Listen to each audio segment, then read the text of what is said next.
Ladies and gentlemen, boys and girls, beautiful people across the whole world, it is Monday. Oh, yeah. Happy Oh, Monday. yeah. Monday, let's go. Hell yeah. Hi, I'm Sean Plott. And I'm Lee Grainer Sheher. And I am Sean Bloom. Thanks so much for joining us on this beautiful day where we're going to play not Normality. We're going to be playing NORCO. Which is why there's this deep, ominous thrum, just this devastating, spooky I love this. And you know, I do need to do something. I do need to do something. Okay, so what we're gonna do is we're gonna take that spooky sound, we're gonna get rid of it. Suddenly I realize that I no longer have this agonizing tension in the air, and that's really nice. Incredible. That's really nice. So I think that I want to begin the day before we head into the game, asking how both of you are feeling, given that we're not playing Normality today. Oh, wow. Well, I'm in that state of mind where I'm just adjusting my camera. Look, this is what it is. I'm in heaven. I live in heaven now. That's great. No, I can see the radiating scan lines indicative of divinity. Sean, I was wondering if you could tell me a little bit about your sort of like how you think of media now that you no longer have to play Normality. Like, what did it change in you? It did, yeah, I know, that's a good point. So,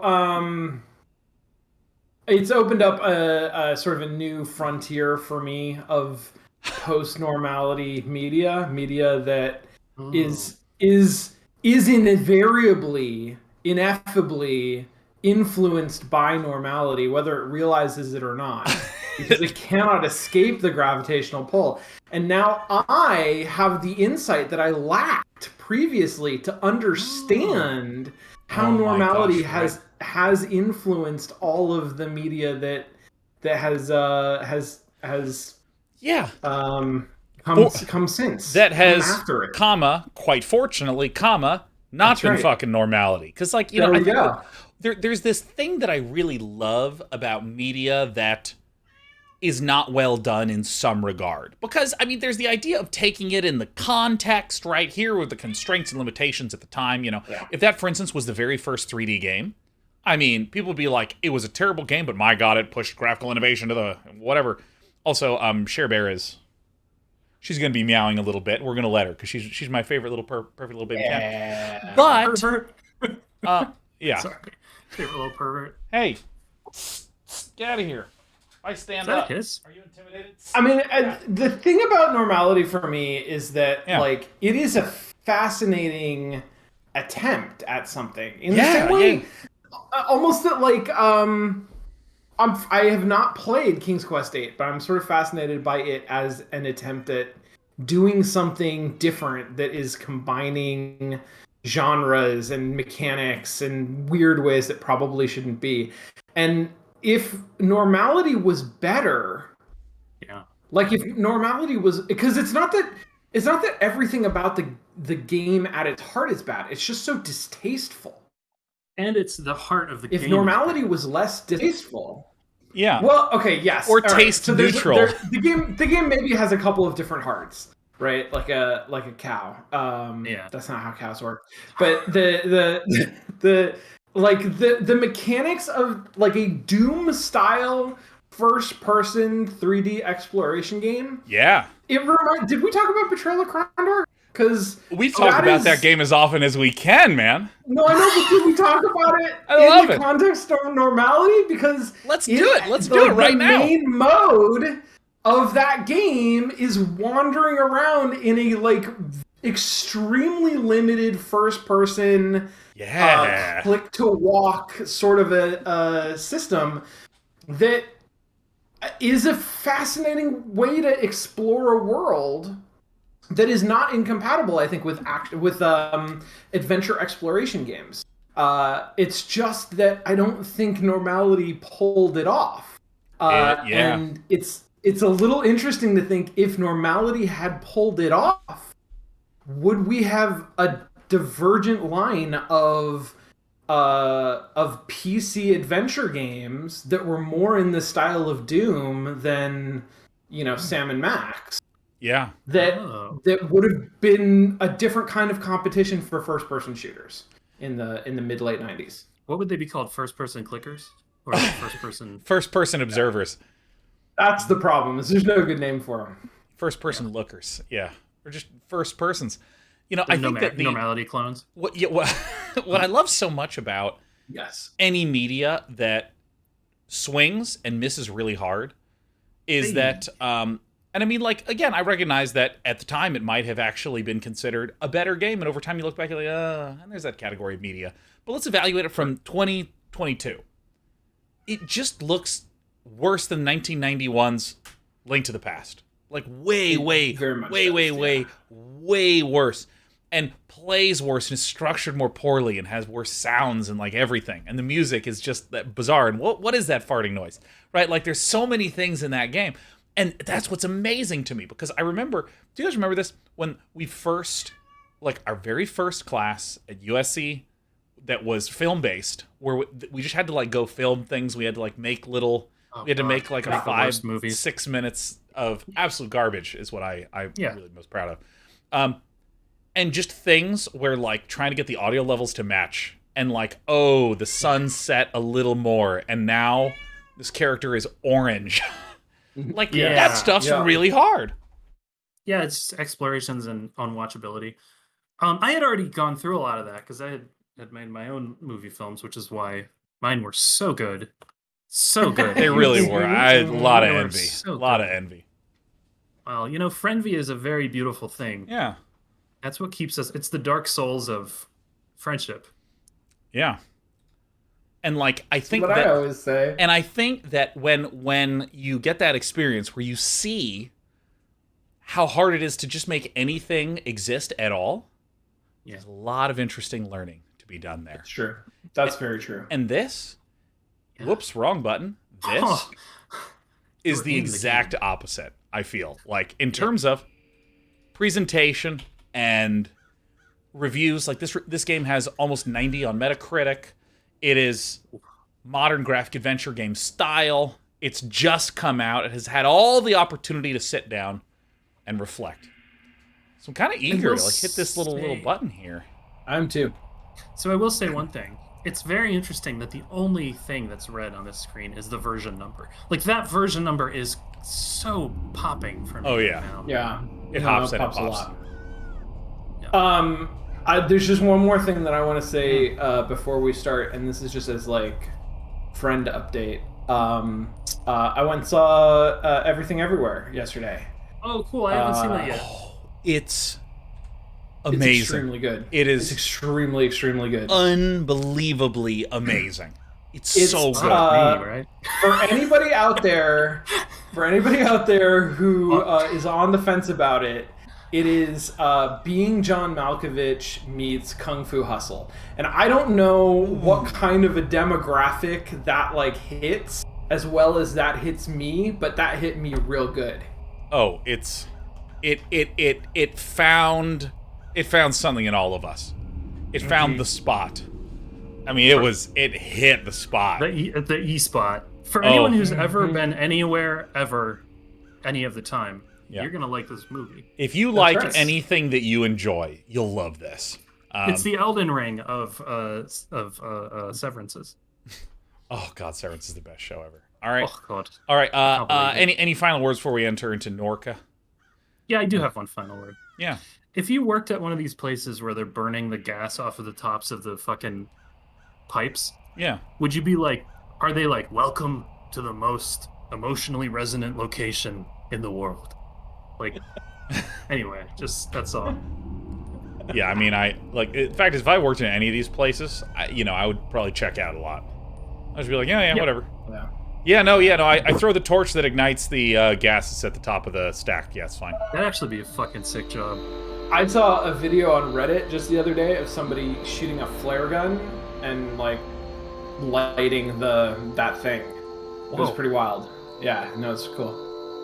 Do we want a reader? Yeah, shield hit the stars behind halogen and flame projected onto the night. It's at the sky every night. Now, what is this? Oh, that's the clitoris. Oh, there's your toolbar. How you can center your text. Yeah, and I'm gonna pull this game down a wee bit. As I get to know my brain more, I have been more and more comfortable letting it off leash. So yeah. For that, I'm gonna make this unwatchable. There was no such thing as silence. The noise never went away. The refinery exhaled an endless sigh. Oh yeah, this is very Disco Elysium. Sorry, everybody. I could never sleep. It was so loud. I still can't sleep without that sound. Ooh. Oof. Oh. Listen to that audio. I want to go with I still can't sleep without that sound. That's very good. Yeah, I'm down for it. Still can't sleep.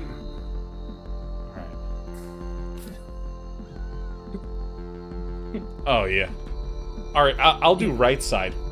In your dreams, the towers were grand cathedrals, places of worship, the swamps hid behind mirrors like spies. Fucking sick. The birds transformed into radiant spheres and traced omens above the highway blight. Ooh. Radiant spheres? Oh! Shit! You spent your adolescence sleepwalking between little devastating rituals. Though Blake pleaded, you decided to leave. Dude, Blake sucked. I never liked Blake, man. Alright. Fuck Blake. Fire reflecting in your eyes. Fuck. Can we do I Knew He'd Get Over It? I feel like if you go, like, down the road of I Don't Care About Stuff, it just gets less interesting. You were just talking about how much you hated Blake. I hate Blake. I didn't care. Did you care, Lee? Well, I Knew He'd Get Over It. See, the problem is, like, the I Don't Care type people, I think they tend to have less interesting stories. Because all their stories are just, like... Yeah. The only story they can tell is about, like, yeah, maybe I should care, you know?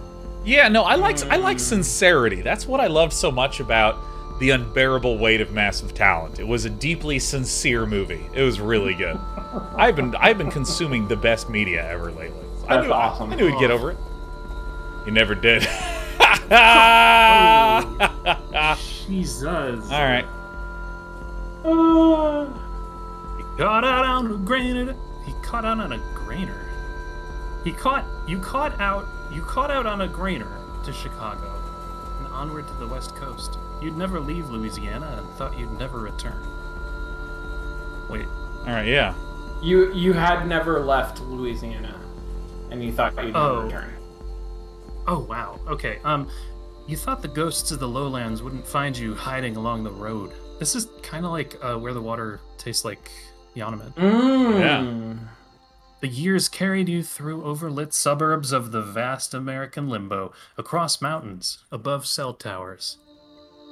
Oops. Thumbing down 99, Whoa. you saw an old man crouched in a roadside ditch. He was mouthing your name. He had a familiar gaze. He was gone when you wiped the sleep from your eyes. Oh, that's creepy. That's extremely creepy. Uh-oh. You spoke to Blake, learning of your mother's declining health, her insomnia, her erratic behavior. Oh, so Blake is telling you this. Oh, weird. Dude. This is rough. Fucking faces. Poor Blake. Yeah, look at those faces. Oh, Blake's our brother. I like Blake. I'm sorry. You ignored the urgency in your brother's voice. I thought we broke up with Blake. I think we assumed Blake was our lover, but he's our brother. Don't you hate it when that happens? All right. Huh. Whoa. By and by, you made your way east. It's kind of sick, actually. No, look, this is the transformation of have a normal day from normality, right? This is where you can see that over time you become slightly sad. And I want to give a little nod of appreciation to this game's small touches, like the fact that it's panning in and panning out, just to make it a little more dynamic. It breathes. Yeah, this is nice. Yeah. But not just panning in continually until you clip right through the face. You threw your phone into the Rio Grande. You joined the armies of the Mesa. I don't know what that means. For months, I don't either. A company of fugitives. You slept in nuclear tunnels, repairing engines and weaponry. Okay, so this is actual battle. Okay, yeah. This is all right. Wow. So we're living in a This is like a post-apocalyptic reality. Yeah. Right. Yeah. Okay. This is a world now. Yeah, I assume this is Albuquerque, New Mexico, even though it just says ABQ. Oh. Whoa. Wow, the war was a meme that set Albuquerque on fire. You escaped while the foot soldiers of a pop-up junta bloodied the parched land. Jesus. Wow, that's an look at evocative those language. colors. Yeah. Hiding in the birth of a freightliner. I prayed, I slept, I forget. I mean, I'm a sleeper. I go to bed. Yeah, I'm a sleep. sleeper. I've been talking about sleep. Let's do it. You slept easily as the truck shuttled through the plains. You called home from a landline in a motel somewhere beyond Texas. You knew from Blake's hello that your mother was already dead. Jesus. Yeah. Fucking hell. Yeah, this is tough media, man. You hung up, shouldered your bag, returned to the highway. Who are we and why are we doing this? 5 years had passed. The ghosts were calling you back home. Okay, I love that shit. Oh. Act 1. Act 1. Lowland Ghosts. Lowland Ghosts is a great name.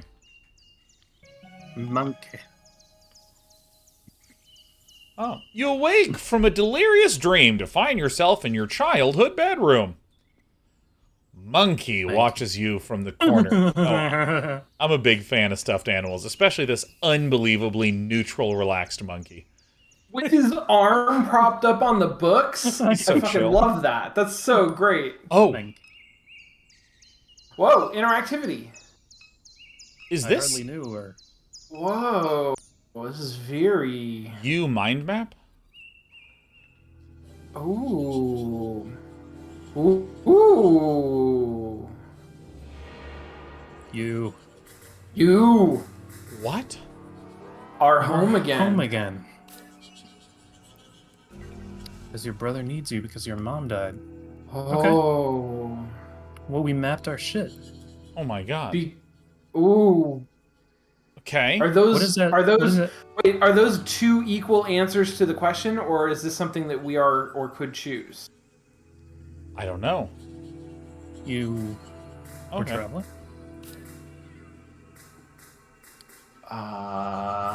Through the Midwest, I thought.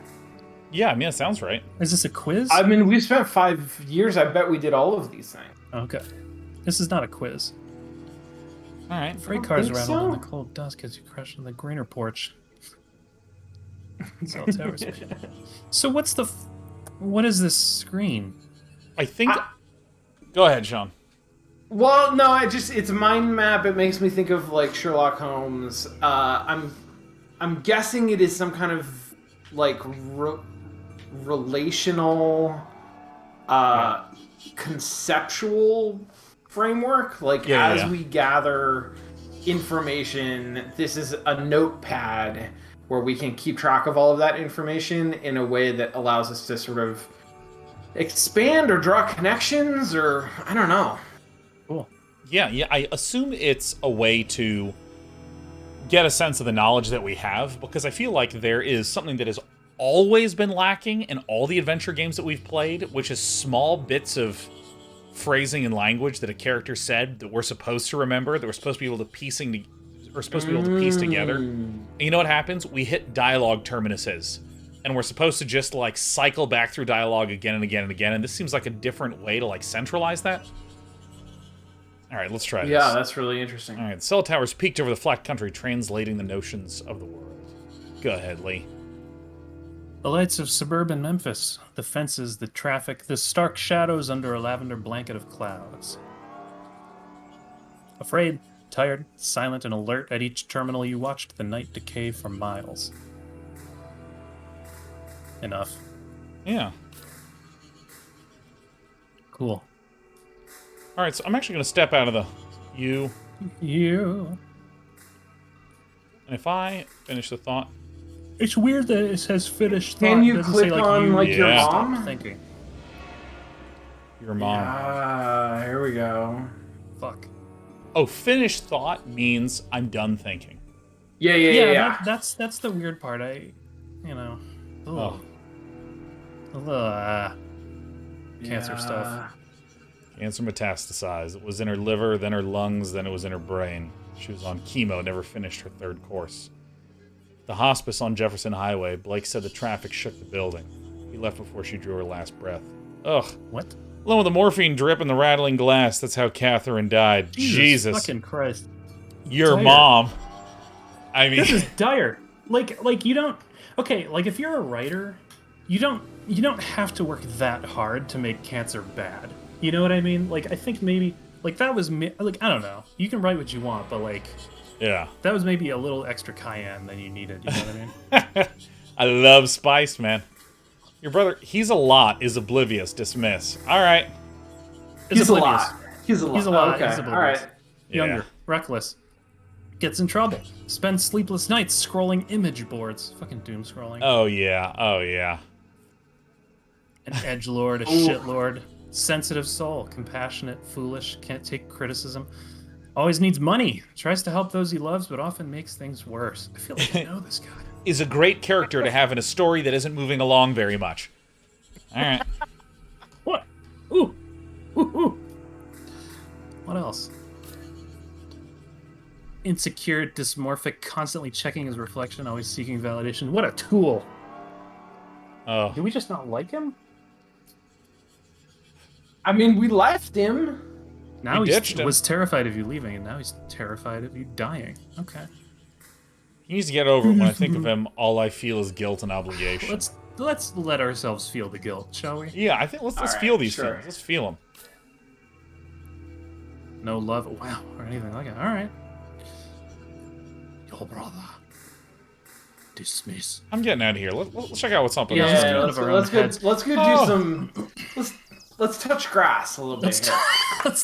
Let's find 5 things that are different colors in the room. You know what I mean? Oh my god. Like, let's Yeah. fucking center. Oh my god. What in this room is blue?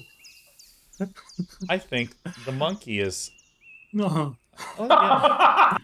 Your monkey. Monkey, your best friend, a childhood gift. Amazing transition. I know, this monkey is actually a little too close to my monitor right now.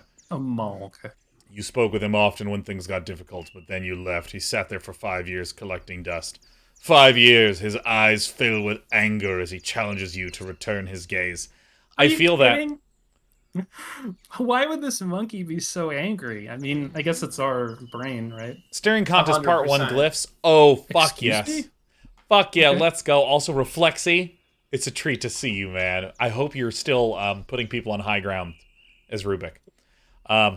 Yeah, I know Reflexy. I'm surprised to see Reflexy here at such a bizarre hour. Oh. But yes, Reflexy, I too laughed when I saw your mom on the screen. Hey, Reflexy, nice to meet you. What's up? It was a pleasure, Reflexy. Good to see you. Okay, here we go. What's up? What's up? Glyphs will What's appear good? and flash a pattern. Match the pattern to meet monkey's gaze. Oh my god. Oh my god. Sean? This is dark Nancy Drew. This is designed for me.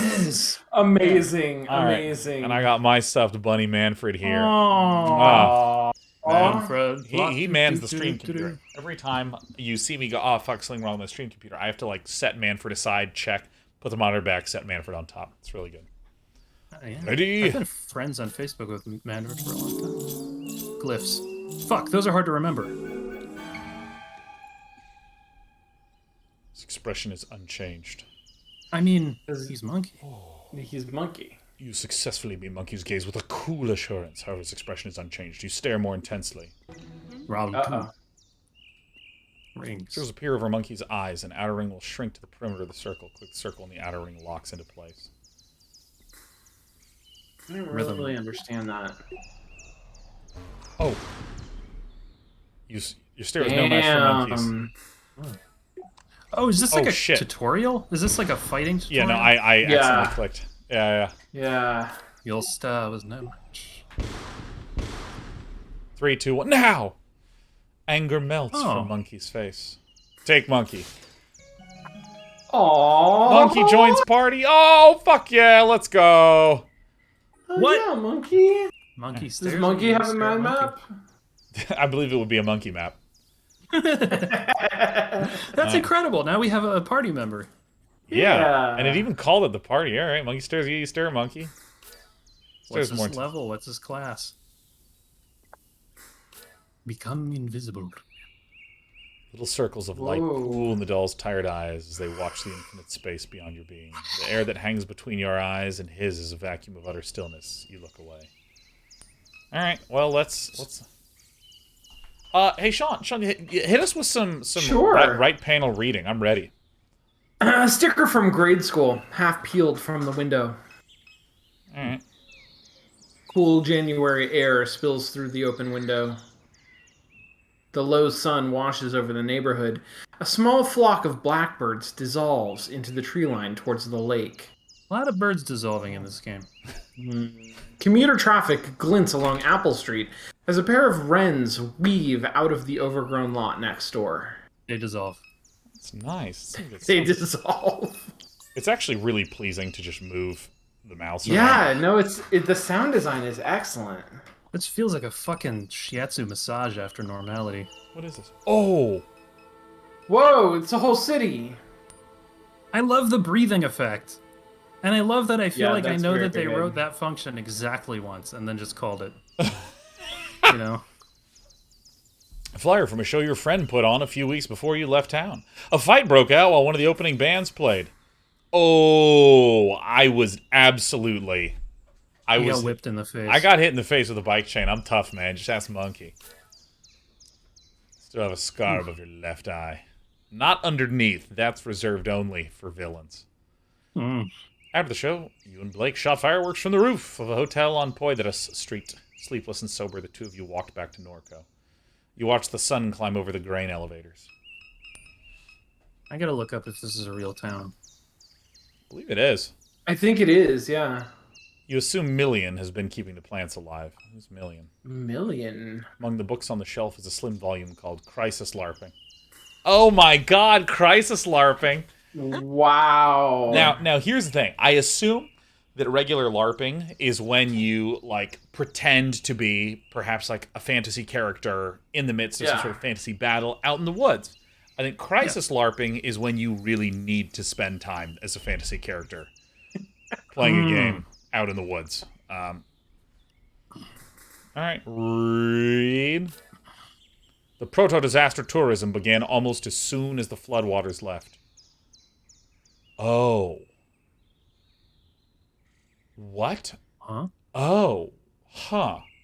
So I assume that there was some sort of flood that occurred and people literally pretend to be in crisis? So Crisis LARPing, the way that I would interpret Crisis LARPing without any additional context is like crisis acting. Yeah. Right, where somebody is pretending to be part of a crisis, except that the crisis itself is also fabricated. I don't know. I'm trying to square that with this. I'm assuming that like there really was a war. We're in New Orleans, so it makes sense that in the absence of strong infrastructure, there's flooding. Proto-disaster tourism. I mean, disaster tourism I get. I'm not sure what the proto is doing here. What does proto mean? Oh, like first, right? Proto means like before. It's like like proto. Yeah, like prototype. Like prototype. It's like before something. Okay, so Norco is like right by New Orleans. I didn't realize that. Oh. And it's right on the Mississippi as the Mississippi dumps out into the Gulf. It takes a big delta into the Gulf. It really does. So that's interesting. Oh, I love this. Punks from across the country ventured into the Ninth Ward, Gentilly, St. Bernard, finally the East. They curated the theatrical self-portrait of their lives in the ruins. Oh, I see. Where they set up in this disaster-stricken area and almost level up how difficult and challenging their life is in order to appeal to tourists. The aesthetics of disaster were central to that emerging milieu. It began to percolate into popular culture. Collapse became the zeitgeist. Wise investors recuperated the experience. Oh my God! Wise investors recuperated the experience of disaster. New Orleans became a plastic dystopia, a marketplace for crisis. Huh. Wow! A sort of Coachella for decadent degradation. Oh, look at this! Oh shit! Oh! Hey, we're not that tall, are we? We're only about 3 feet tall. We're mapping so many things. This is we good really stuff. are. The laptop your parrain gifted you with. What's a parrain? Idols on a shoddy particle board desk. All right, I'm gonna look that up too. Hold on. I'm going to get my guy. I'll do it at the same time. My guy's going to say Whoa. Godfather in French. Yeah. All right, so we're would that be? It's not in Merriam-Webster. It's not a real word. They made it up. Wake laptop. It's Cajun Creole. Is that I mean, it might actually just be French. Like there are, I think, plenty of people in New Orleans who do speak French. Yeah. Oh, sorry. As the screen illuminates, you notice that the signal in the house is dead. No internet. Dun dun dun! The internet is the first truly dead game. Oh. It looks like Blake was using the computer at some point. He left a browser tab open. Don't look at Blake's browser tab. Don't view the tab. Do this Definitely. and then click and look. Definitely gonna view the tab. Yeah. Need cash fast? Install QuackJob. Use promo code #bleed3 for up to 0.005 QuackCoin. LOL, the fuck kind of name's QuackJob? Just like the name sounds, full of lunatics. Actually, I don't want to read this. I want someone else to read it because I'm tired of reading. Yeah, Absolutely getting you to. No. Go ahead. Absolutely getting you to join a cult. Worse than them people living in the mall in Kenner. You can't trade that coin they use on hardly any exchanges because everyone knows it's a goddamn Ponzi scheme. Mods won't do a thing about shills. They'll ban you on the spot for using a naughty word. Place is a joke. Clearing nothing but celebs, libs, and bots. Seen this exact thing, original poster. Still there. Seen at the base of the upper suction. Seen at the base of the upper suction. Oh, dude, What? I can. Oh! Troll! Whoa! What the fuck? Oh, wait. What's the OP? Okay, hold on. Modbot. Archived all YX2Q posts at SCP Anglers. Oh, SCP secure. Contain protect.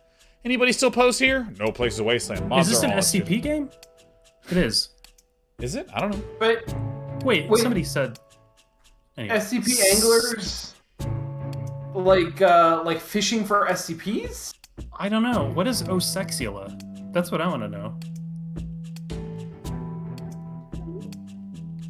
I have no idea. Don't know anything. Anybody? The mods are all. What year is SJWs. it? It's YX2R is the year. Year YX2R? What does that mean? Is that a color? Is that a It's fucking? probably like two revolutions after the XY. I don't know. Yeah, whatever that is. Yeah, it's a transformation. Yeah. Oh, that's I gotta funny. turn it Someone else seen it too near the parish canal. Oh shit, we're gonna get creepy, aren't we? I love it. Bruh, that's the sun. LeMayo. See that every day. OP been rising and setting every day. I've been alive. Sorry if it fucks anyone seen it or not. The birds We've all have seen been the acting sun. weird. They dissolve. Get some sleep up. Oh, Wow, interesting. this is Do interesting. not know what to make of that. This feels like a really interesting mix of graphic adventure and visual novel. Yeah. Yeah. So, I mean, Media. there's one thing that's interesting, which is that there's not really like a clear goal in the same way that, you know, like King's Quest 6, like, you must save the princess, and we're like, all right, how do we fucking save this person that we don't know anything about? Yeah. We Yeah, might so still far be the- in prologue. Like, I think we're in prologue. we might get a goal. I think we're gonna get a goal. Oh yeah. Man, okay. Whoa! Oh, look, we're Christian. Somebody's Christian. Somebody's Christian. A specific kind of Christian too, because I haven't seen that kind of setup before. Yeah. Memories of sleepless nights, the dull refinery hum in the red halogen half-darkness. Your mom, sitting here, staring through the window. Oh. There was a tension in her demeanor, as if you were interrupting some urgent and obligatory task. You'd continued to the kitchen with no words exchanged. Thought she hated me. Those nights were I rare. thought she hated Fuck. me. She was thinking about Blue. She barely knew you were there. Who's blue? Good This question. game keeps making me ask questions. This is the Dark Souls of NORCO games. Oh my god. Speaking of which, dude, Sean, how deep in Elden Ring are you? How many hours yet? Like 95. Oh, I have the last couple of weeks have been really super busy at work. I haven't gotten to play much at all, but I played a bunch yesterday. I am still trying to get past that damn draconic tree sentinel, but I've been going around cleaning up quests all over the areas that I've already been. Okay, did you do Volcano Manor? All right. Yes, so I've been to Volcano Manor. I've kind of explored around there. Yeah. I am trying to get through Mount Gilmere generally, but that's a tough area. Yeah, fuck. Lee, you are reacting exasperatedly. I'm not playing Elden Ring because I am enjoying too much the idea that it's everybody's new girlfriend. Everybody's like, oh, yeah. Can I talk to you about Elden Ring? What about Elden Ring? And everybody's like, can I talk to you about Clarissa? I mean, wow, like it's just such a good game. Like, I wasn't really into like weaving. She weaves. It's like really cool. Do you know what weaves? It's crazy. Yeah. I'm just 80 hours in and I'm just still learning stuff. It's just so nice, you know? It's just nice. It's like, fucking, god damn. Yeah, that's us. Yeah. I mean, it's I will continue in a moment. But so Sean, have you gotten to the point where the Draconic Tree Sentinel starts shooting you with lightning? Yes. Are you okay, here's where I play the game of are you making this up? Okay, let's do this. Can we do 2 truths and a lie, Elden Ring edition? Yeah. So I want you to continue this conversation, ask each other about topics, do 3 different topics, and I will tell you which one is the lie. Okay. Have you? I'm trying to think of things that haven't happened to me in Elden. Yeah. Yeah, right. It's tough.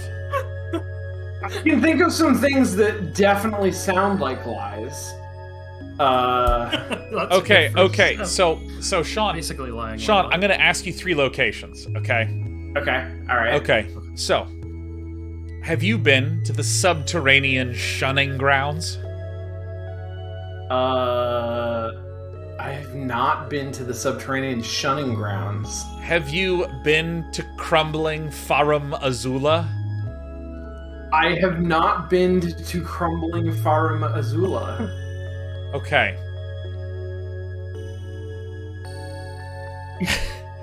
Have you been to the Great Dragon Barrow? I have been to the Great Dragon Barrow. Okay. Okay, Lee, which one was the lie? I almost don't want to be right, but I think the first one was the lie. They're all real. No, See, that's the thing. That's the thing. It's the worst. That's like you said. I know. These 3 things my new girlfriend doesn't do. I know. Basketry? Is it archery? Or is yeah, like. She doesn't want. You wouldn't believe it.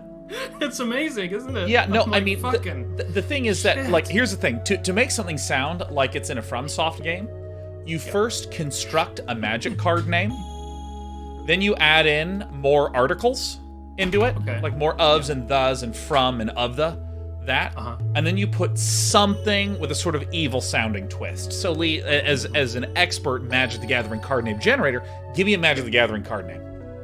I'll say Broken Spine Velociraptor. Right. Now, start adding in some articles to it. Broken Spine Velociraptor of the... What, you want something else? Yeah, you instead of saying, like, Broken Spine Velociraptor, you would say something like... Velociraptor of the Broken Spine? Yeah, there you go, right? There we go. And now you need to add in something that has a little bit of a horror twist to it. So like, okay, so it's like the blackened Velociraptor of the Great Spine. Of the you know, like something like Morgul spine. I mean, that's not made up, but you know, like the Avuzel spine. Yeah. You could actually probably still go with Broken Spine and it would work pretty well. Yeah. I did yesterday. I was wandering around an area that I had already mostly cleared, and I found a message that said, "what was it like? Let's It's not beware of. What's the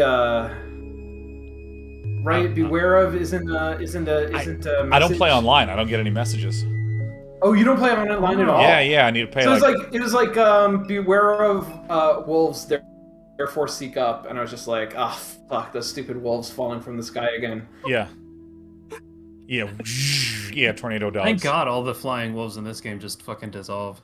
Yeah, man, they just dissolve under a blight highway. Shield Oil. Letter from Shield Oil. A letter from Shield Oil sits atop the stack of mail. Dear neighbor, please be advised. There will be elevated flaring at the site of our number 5 stack near Good Hope on the evening of Thursday, March 19th. This will pose no health risk to residents. Signed, Elon Musk. Oh. If you have any questions or concerns, please contact the Shield NORCO Office of Community Engagement. They'll definitely answer the phone. This reminds me of the writing in Outer Worlds, not Outer Wilds. Outer Worlds and Outer Wilds are two games that whenever you bring them up, you have to go, not that one, this one. Inexorably, yeah. You know, my favorite was Outer Wilds, actually. Shit, I would play that game. I would play the fuck out of Otter Wilds. In fact, let's host the Marine Mammal Rescue Twitch channel after this, man. Let's go. Let's fucking look at some otter. Family photo album. Family photo album. Look. Break on through to the otter Yellowing slide. pages of disposable photographs. Everything's disposable. A peculiar look in his face. Impossible to read. Your mom staring at Blake through the obscure lighting. He's dressed as a vampire, tugging at someone's waist. Pleated khaki shorts. And that's when he was 35. Isn't that weird? That's an amazing vampire. A photo labeled duck. Yeah. Oh, go ahead. Scene of a barbecue on the lakefront. The man at the center points playfully at the camera. His face is obscured. Turn the page and there's Blue, your father, though you never thought of him that way. His skin stained by the sun, a canister of dip shoved into his front pocket, his easy smile, his knowing eyes. Man was named after a dog. You set the book aside. It was named after my boy Blue. I was named after my boy Blue. That little boy? Little Blue. Your mom's unfolded laundry.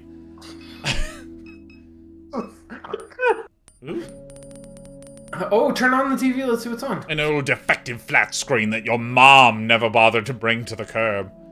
I'm literally going to say, your mom... It's incredible. This would only be better if it was like, my wife. Yeah. You turn on the television. A chaotic distortion of your mother's memories flash before you. Jesus Christ. Tune in. Okay. Whoa. Really? Whoa. Is this a literal TV or like a metaphorical TV? Well, technically, it's in a video game. Welcome. What is this? 24. This is actually basically what Twitch streaming is. Yeah, pretty much. Oh my God! What are we watching right now? Something that really should have a flashing light warning. This is like a bit in Pee-wee's Playhouse. This is. I maybe don't know Pee-wee's Playhouse as much as I thought I did. Does anyone? So here, let me just share a hope.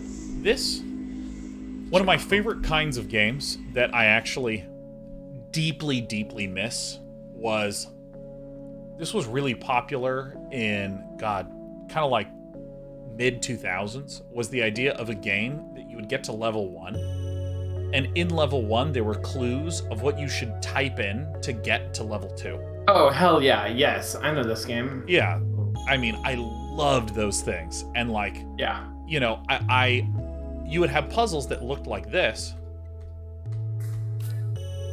where there would be little clues in repeated clips like this, so you'd have to really study them. You know, or it'd be like, you know, you have to count the number of skyscrapers, or like there's a shape or a number that's here, and then you like revisit it and there's like a clue hidden in there. Oh, it feels so good. That's tight. That sounds very flashy. Like flashy. Yeah. Yeah. The heat of spring will soon arrive, and the mildewed air of the window unit will fill the room. Oh God, I know that. All right, Gandalf. Sorry, that wasn't you. I was directing it at. A photo of your mom holding Blake as a baby on a beach in Pensacola, Florida. It's winter. I think we're all obligated to be like, it's a photo of your mom holding Blake as a baby. Good Lord. You stand beside them, bundled up and laughing as a gust of wind rakes the beach. The sky is bone white.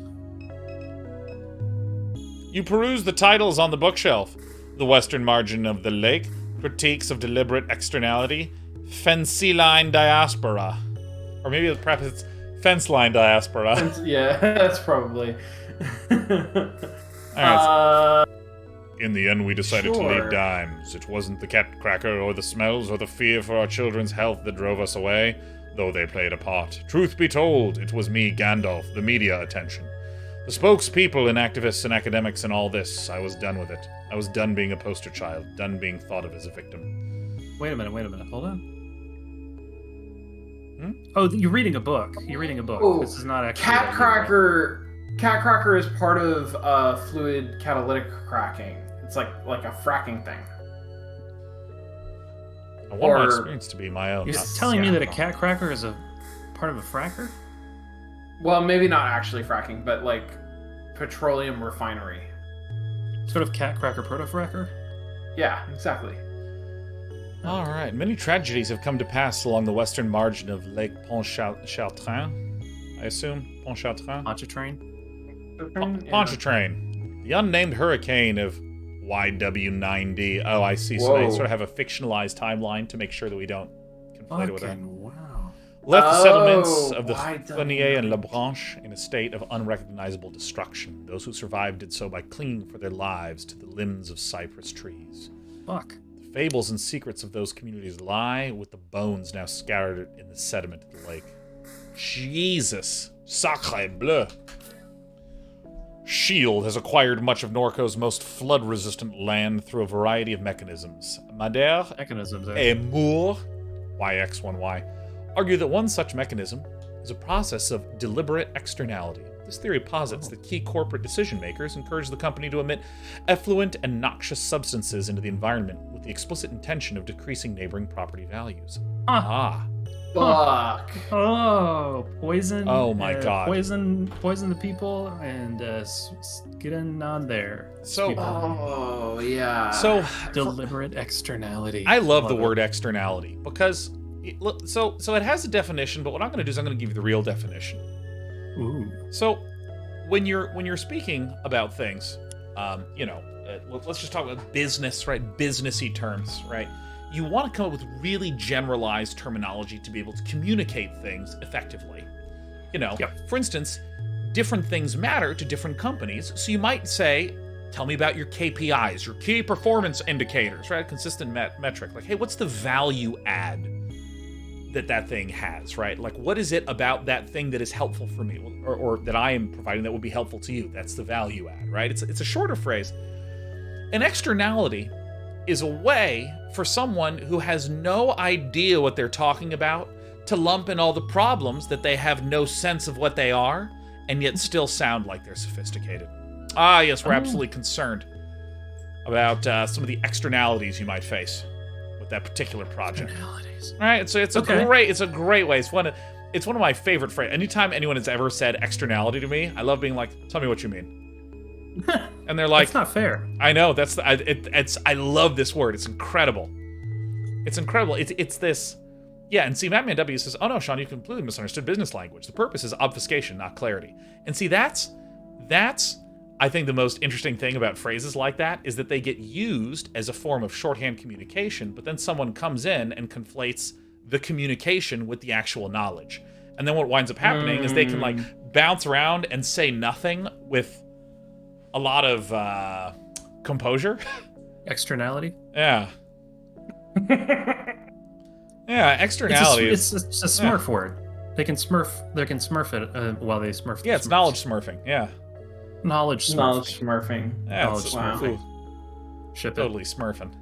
And I love the idea of a deliberate externality. We're just going to create something intentionally that makes it feel like it's something that you didn't have any control of, that was just a problem. It's just an externality, and there it is. So good. It's fucking so good.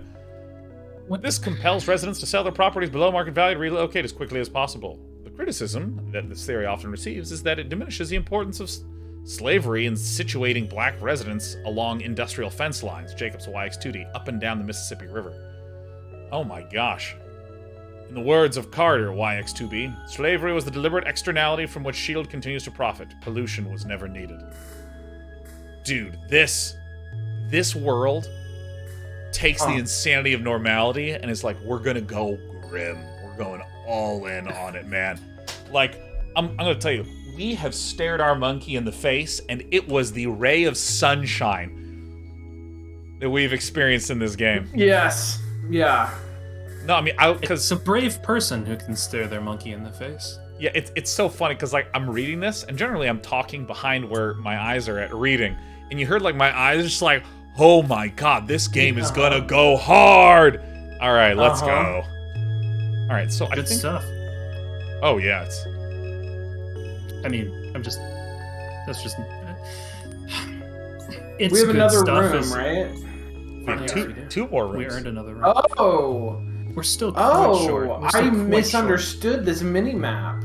Yeah, so we have backyard, attic, living room, and if we go here, front yard, kitchen, bedroom. Interesting. Randomino 5 says, does this use the Mega Man calendar? Yes, it's actually in the Mega Man universe. You know all the smokestacks that Mega Man is running right past? This is one of the homes that is getting his foot crust, like, spilling down.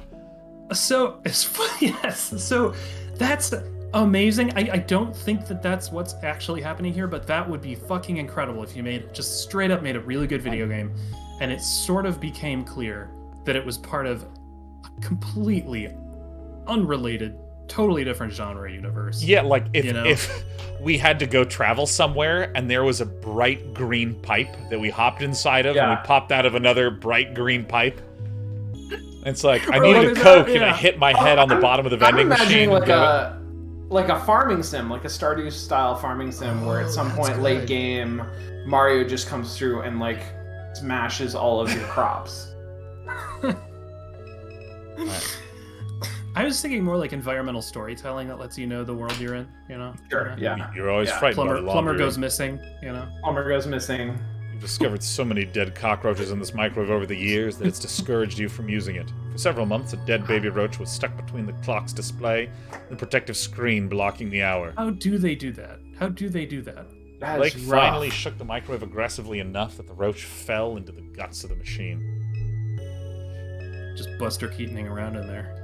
Just Charlie Chaplining from LED panel to microwave. Your mom's painkillers are spilled across the counter. Jesus. Fucking dire. So that's demonic. Dire's right. Dire's my God. Okay, so I see now that this cone is what we're seeing. So this is front yard, so we can go this way to the front yard. And those things are behind us. Okay. That's a really simple, clever way to orient. That is fascinating. And presumably it's also like compass navigation. Like up is... Look at that CPU. Maybe not. There used to be much more clutter up here. You imagine your mom gave it away as the end approached. Wow, fucking come on. You know, this must be so heteronormative, and it also must be me overhearing the Sultans of Swing, because this is fucking Dire Straits, my guys. Whoa. Whoa, is that Blake? It's a robot named Million. Is that Million? Million sits in her characteristic slouch, lost in thought. Her carapace has taken on the rusted and weather-worn quality of the rest of the machinery in the yard. You recall the night that your mom showed up with her. You and Blake stayed up past dawn, poring over pirated API docs. Her ragdoll mass was slumped on the floor as you wrote the routing procedure. You wonder if such memories hide behind her constellation of eyes. The robot regards you casually. That's fucking good shit. That's very good. Those paragraphs in my milieu would be comedy. That's comedy. That's funny. You'd have different music. Her ragdoll mass was slumped on the floor as you wrote the routing procedure. Like, that's fucked up, right? Hey, Actually, who wants to be a million? Okay. I don't want to be a million. Jesus, do I have a robot voice? I can be Kay. Someone else be the narrator. Kay, you're awake. What do you think, Lee? Best sleep in years? Best sleep in years. We go full sleep. The sound of the refinery did always help you sleep, didn't it? How did you know? That's how we established our backstory. In any case, I'm certain I was no help. She gestures towards a motorcycle at the edge of the carport. I was turning over the engine on that bike to test the coils. It was noisy. But they're in good shape now. All I need is a fuse. Oh, here we go. And we can use it to get around while I finish repairing the truck. Oh, here we fucking go. We did. We found the green word. I heard the phone ringing inside, but I had my hands full. A little bit. Where can we get a fuse? I'm oriented to this quest. The gas station just up the road has them, but you may have to persuade Troy to let you in. Fucking Troy. Sarah Angel says, you sound like the Elcor. Yeah. Yeah. Greetings, Kay. Extraordinary happiness. I am pleased to see you. Alright, were you expecting a call? Many people have been calling since Catherine died. Yeah. Meet Mope, your brother is usually the one to answer the phone, but I don't know where he went off to. See, I can't talk in this voice anymore now that I know it's the Elcor. I wonder where he could be. Yeah. Likely at the bar or bookstore, if I had to guess. Huh. He's a drinker. He's a reader. What? Your mom left behind a lot of loose ends. Shit. Dude, oh my god. This is our favorite. That. Look how happy that cat is. She likes it above the ears and on either side of the face and on the chin. Thanks, Des. There you go. Alright. From what little I know, what? I gather she was conducting research for a client in Fat City. God damn it, normality. Fucking. There it is. You got a client. Just 2 more fucking episodes. Stay fat. Yeah, man. Let me tell you, I'm absolutely a client in Fat City these days, man. Oh boy. I sense that many people would like to acquire that data. I am unaware of where she has hidden it. Perhaps Blake knows its whereabouts. Who exactly would want to see the data? Your mom spent her entire life researching this town. She knew histories that others have forgotten. History has a lot of value in this place. You're really riding the silver line here, doing our comedy show about this, what would you call it, sort of Southern noir? Southern Gothic. Gothic. Yeah, futuristic, grim story about your mom. Yeah, low-tech Southern Gothic.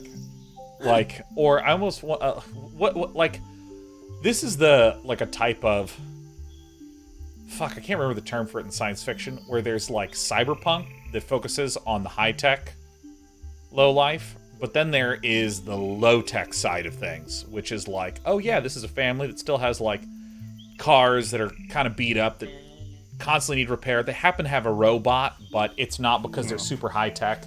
The assumption is that elsewhere in the real world is the real high-tech, but this is probably a crummy, discarded robot. I can't remember. It's a hand-me-down, yeah. Yeah. Can't remember what the name of it is. Yeah, interesting. Yeah. It's a subgenre of science fiction that explores this idea of, like, yeah, there's technology, but it's absolutely not done in, like, the space opera sense. It's not done in the, like, exploring the implications that cyberpunk does of identity, like Ghost in the Shell, something like that. God. Crust Belt? Let's call it Crust Belt. Crust Core.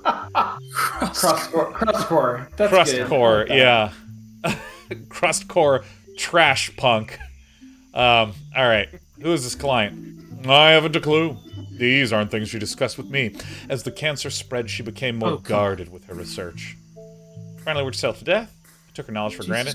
She always kept strange company. Ooh, Strange Company. Sure, why not? An occupational hazard, I suppose. So, anyways. Wait, what was her occupation? She seemed like a local historian. Yeah.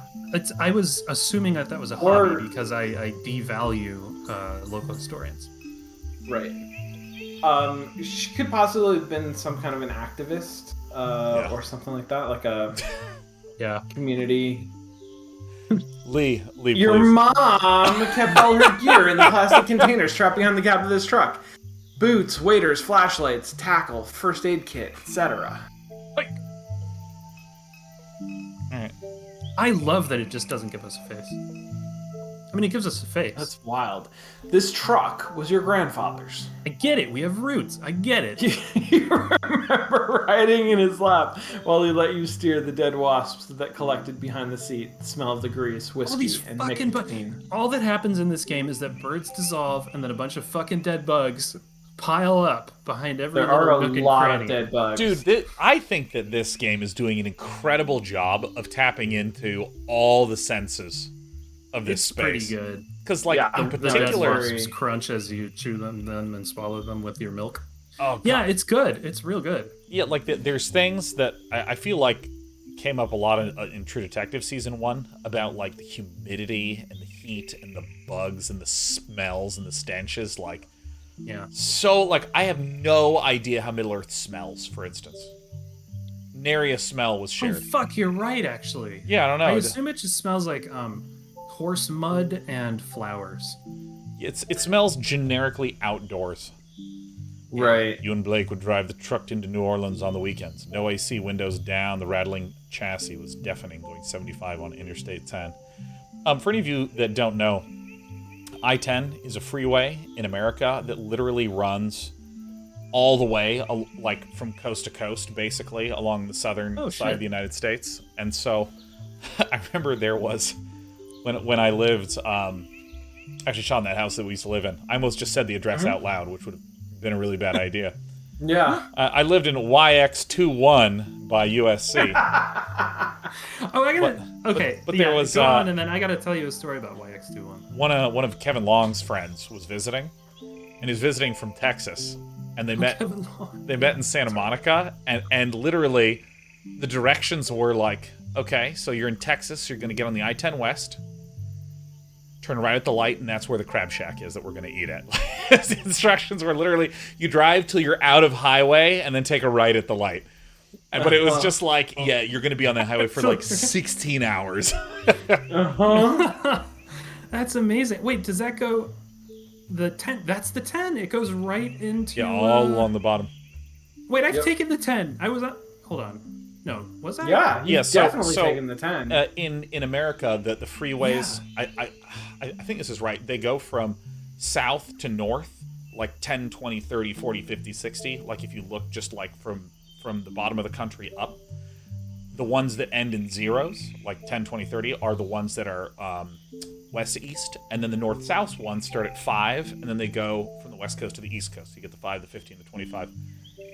So, like, you know, I lived in Kansas. So the like, interstates, Yeah, like I-35 cuts right down, right through Kansas City, from north-south. Yeah, I want to look up...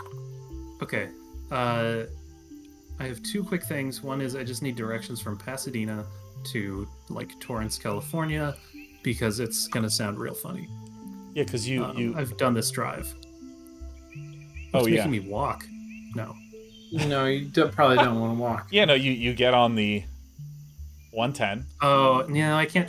It's not quite doing it. But the thing that I wanted to say, it was like, one time I looked for directions and it was like, it was one of those things where it was like, take the 210 to the 110 to the 105 to the 5510 to the 110, 10, 10. And it was like all within my God. just a slalom. Yeah. You know that thing where you're like slaloming between freeways? Yeah, because like the downtown Los Angeles freeways is like a 10-year-old's first attempt at a city skylines highway system.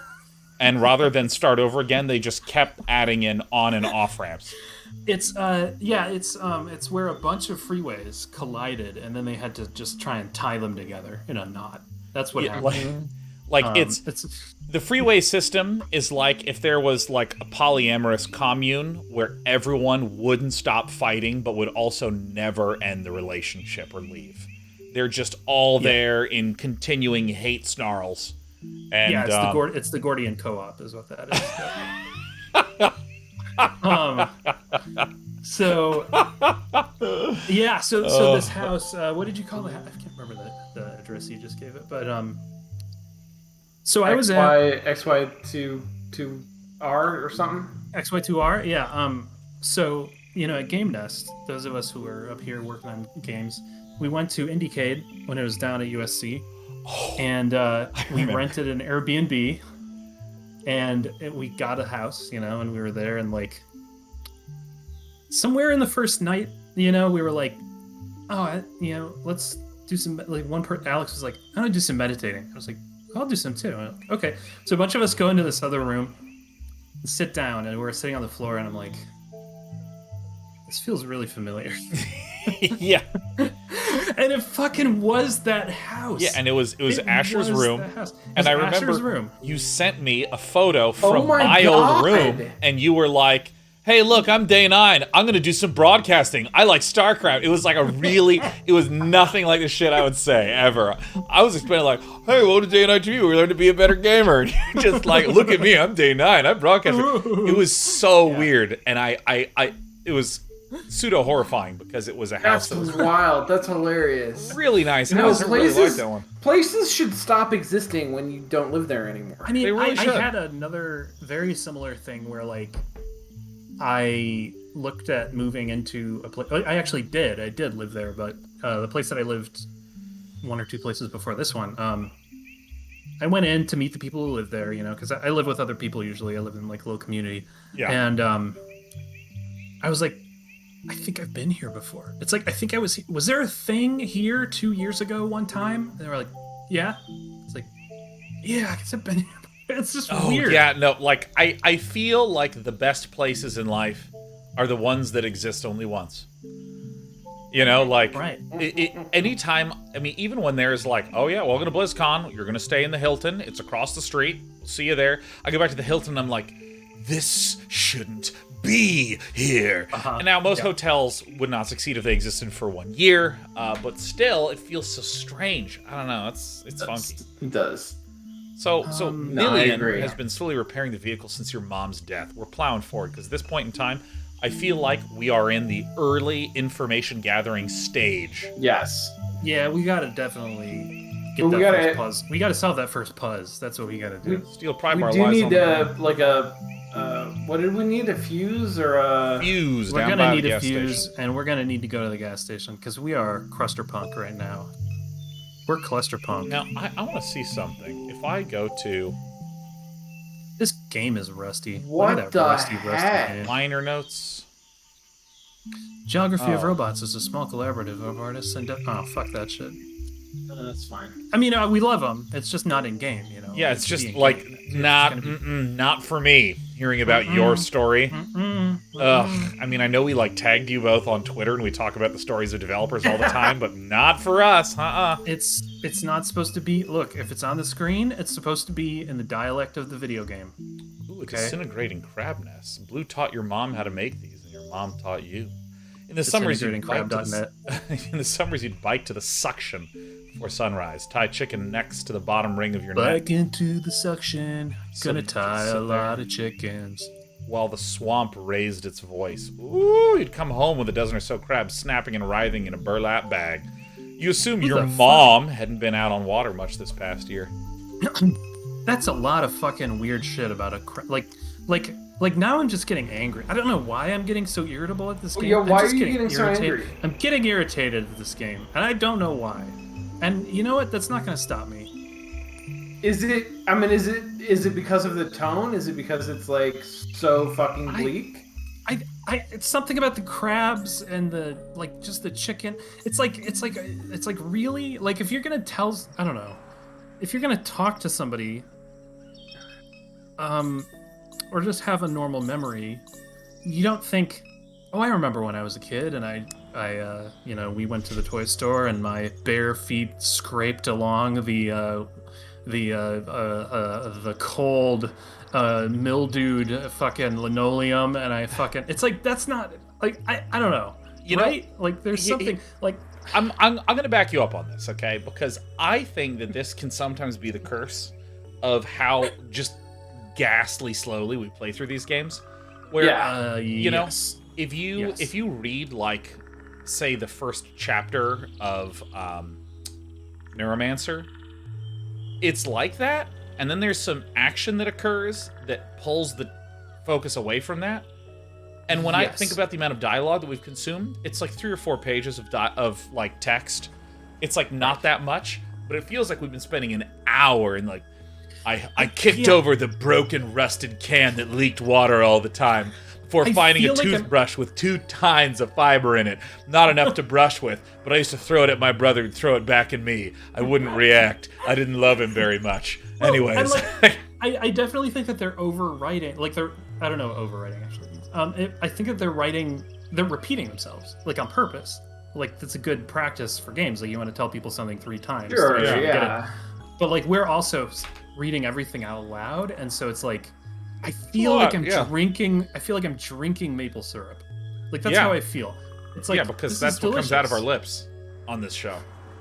We spew it. We're literally we don't salivate. We syrup all over people. Yeah. Dear Sean, I would want nothing more in this life than to drink the maple syrup that pours from your lips. Yeah, no, like wouldn't it be cool if my mouth was the size of those enormous gaping vents in Mad Max Fury Road, or the guy that constantly says, "My wives"?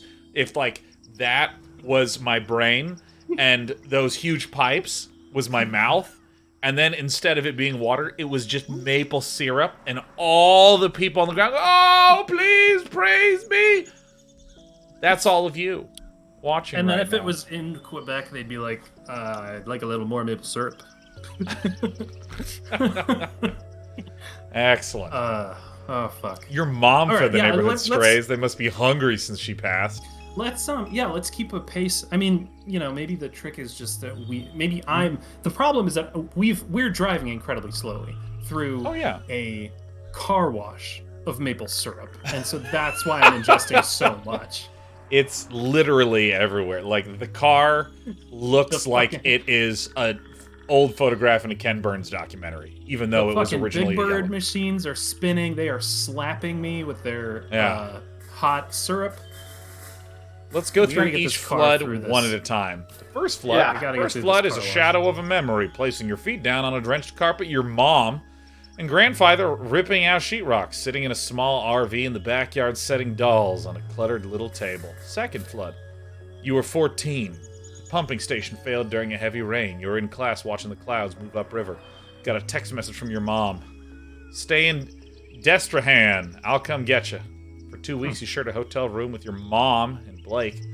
She spent all her days gutting the house. In the evenings, you would sometimes help. Dude, flooding is no joke, man. Hey, like the 3 floods. This is fucking tight. Yeah. Another pump failure. Your mom hired contractors with the insurance money. She said she was getting too old for it. You were bitter. You blamed her for not selling the house sooner. You stayed with friends in New Orleans. Oh, shit. The fourth flood. The flood?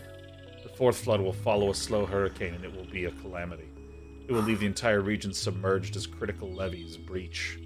There will be a massive blackout that lasts weeks. Much of the sewerage infrastructure will be damaged beyond repair.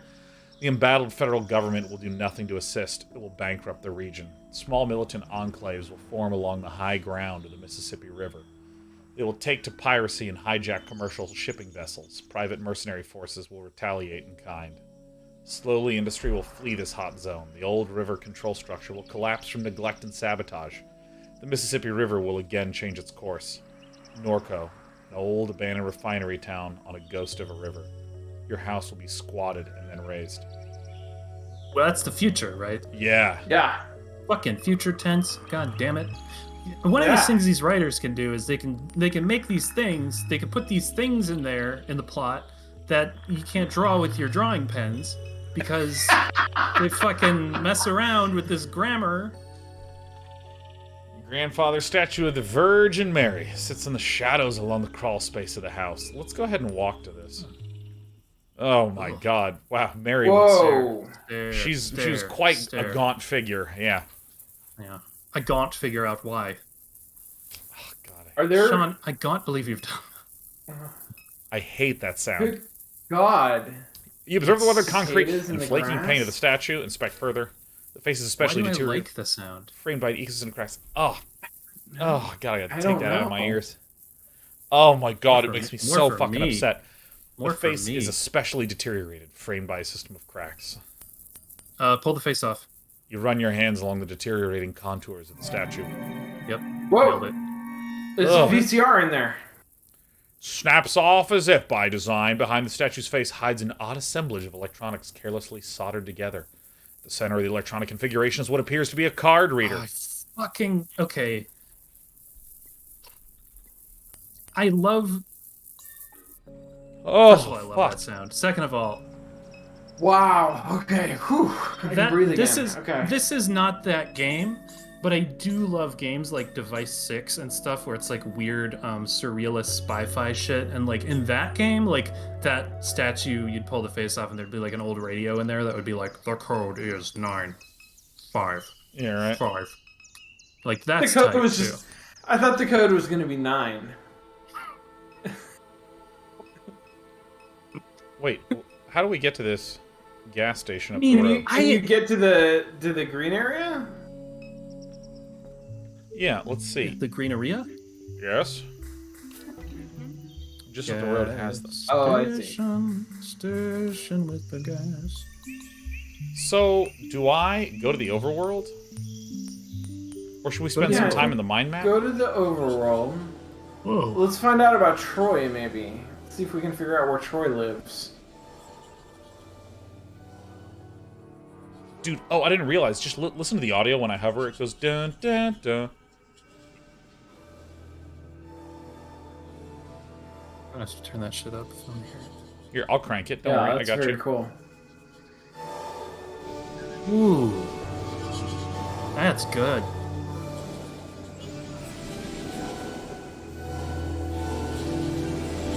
Who are the two sads? Is that you and your brother? That's Blake. Yes, that's you at the top, and your brother is extremely sad, and then your mom is below that. Interesting. Alright, so let's... Pops Pierre. Your grandfather, Peter Pops Pierre Mélenchon. He passed away when you were a teenager. It seemed a court controversy, though as a child you never understood why. Done. Blue. It's a vague memory. You don't remember Blue? Only the things he left behind, photographs, cologne, tools, the name that your mother kept. Even the pictures that have survived are too faded to make out. Did they get divorced? And she kept the name? Because that's kind of sick. That's kind of interesting. It's Ooh. kind of So like he died, but yeah. it's kind of like an interesting shit. Million was a security Million was... Million was... A fugitive. Sure, yeah, that sounds more exciting. Once a fugitive, now just a relic. Oh, that's so... I love this so much, the idea of what formerly was the high tech that gets discarded in the places where there's lots of money flowing, just gets slowly collected. Oh, she spends hours in stasis beneath the house like any discarded thing would. Million was security android. She guarded the perimeter of the aluminum refinery in Gramercy. One day she ran away. Why? Huh. Sure, why? You don't know. Wait, Was a security android? why were we able to say to find her family? What? No.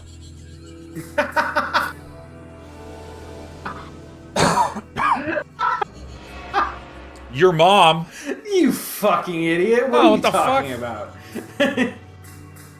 So, Was conducting research. Okay, was conducting research for who? For a client in Fat City. Ooh, Take me yeah. down to the... Oh. See, now this is Client. really nice because, okay, so I'm gonna say something that is so fucking controversial. This is Sure, gonna be a give me take your hot that take. it's going to haunt me. in all of my future projects and will completely reframe the past. Okay. Everybody get out your cancel buttons. All right. Yep. In fact, that's something that Elon's going to implement. You can actually have a like button or a cancel button. That's it. There's no such thing as getting ratioed. You just suddenly don't see many tweets out of Sean anymore. He sits in stasis like any discarded thing. Anyways, so there's this thing that I see really popularly done in mobile games, largely, but that is, I feel like, a really important principle in games overall, which is in mobile, there will be a quest that when you complete it, it doesn't give you the reward. You have to go to the current quest area and you have to tap claim reward. Yes. And this is like a really common psychological thing where when there is a gap between when a player does an action and sees the reward from it, it just creates a big surge of dopamine. Because there's a lot of things that are like this in games that have the potential for automation or really high-level systems. You know, if you're playing a 4X style game or something like this, you know, like Stellaris, where things are just kind of constantly flowing in, constantly happening, it can be really hard to understand what the effect of the thing that you did was, right? Like if you go from 12 workers and then you build up to 16 workers in StarCraft, it's kind of hard to feel. But if you last hit 16 times versus last hitting 12 times in a Dota, you can feel it. There's like an actual connection there. So the idea that emerges from that is you want to just insert a inconvenience that is actually about the impulse of joy moment. It's about the, I recognize what's happening. And that's literally all this mind map is. So would you say that that's like the moment that allows you to enjoy your success at something? I mean, that's what dopamine does, right? Yeah, I think it's like creating an event. It's the same reason. I feel like it's similar to the reason why you wrap a present, so that way you get to see that there's a present, and then you open it, and it's a moment that occurred. Mm-hmm. Yeah. As opposed to, hey, on the bookshelf over there is a book I got you. Oh, cool, right? Like, or something like this. Yeah, that makes sense. There's something psychological about having a discrete moment where you participated as opposed to receiving something passively. Ooh, a beat of interactivity. Yeah. Yeah, that makes sense.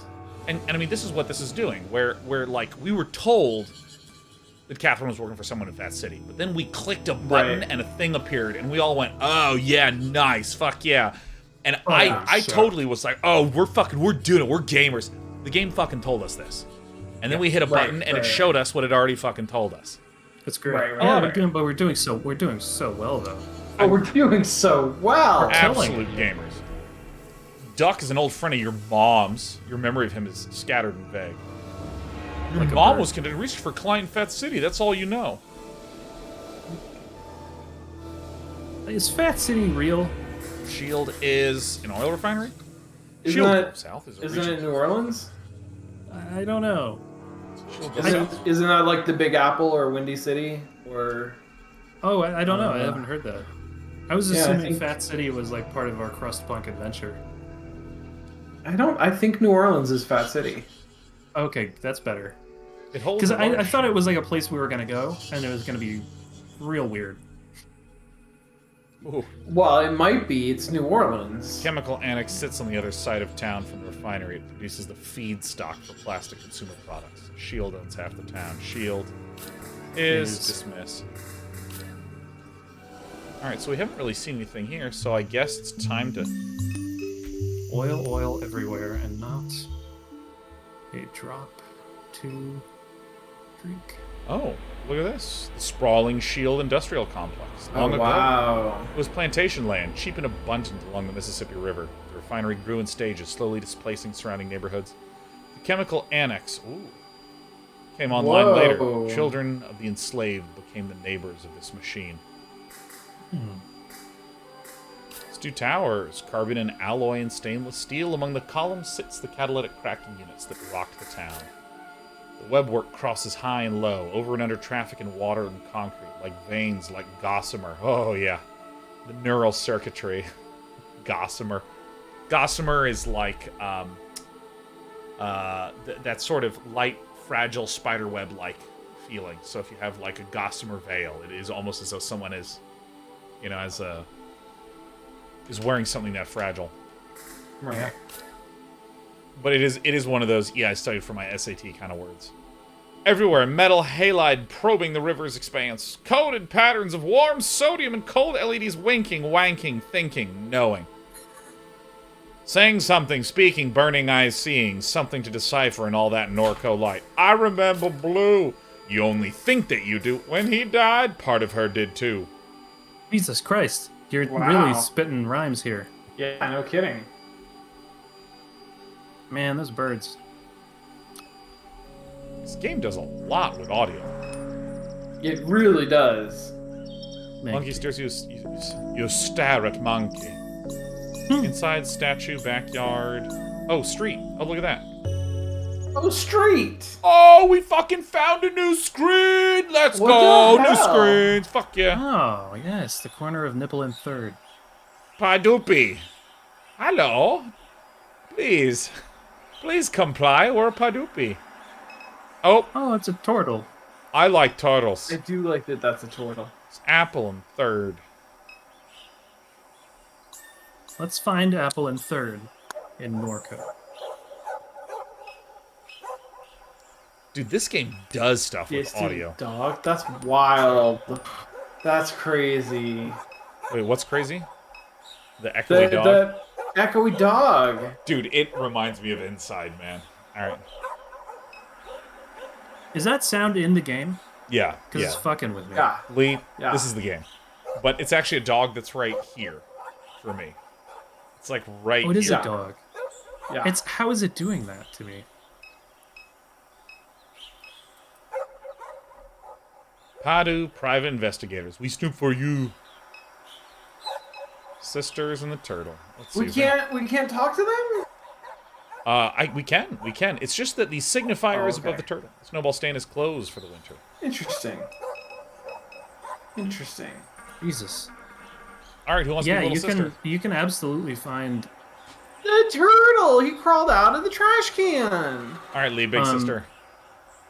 Oh, sorry. I was looking at this intersection on Google, and it's absolutely right there. Is there a PI office? Is there a turtle there? There's like an empty lot, but there's a building that looks a lot like this building. Let us learn together. And you can see the fucking oil things in the distance. I love real places in games. Don't touch him. See, he's dirty. No, he's not. Turtles are always clean. They live in water. Trash water is not clean. We gotta go, see. Just let me stare a little longer. He's pretty. What's he gonna do? The two sisters continue to argue over the turtle that crawled out of the trash can. I'm going to the door. Life is like a turtle that crawled out of a trash can. You knock, no answer. All right, home. Do y'all want to go to Dimes or Floodgate Tavern? Dimes. Dimes discount. Dimes discount added to the Hell note. yeah. Let's go, Dimes. Freight loader is being repaired at the Batchor Woods over the levee. Oh, dude, someone just studied words. Look at that. Look at that. Fucking cloudage.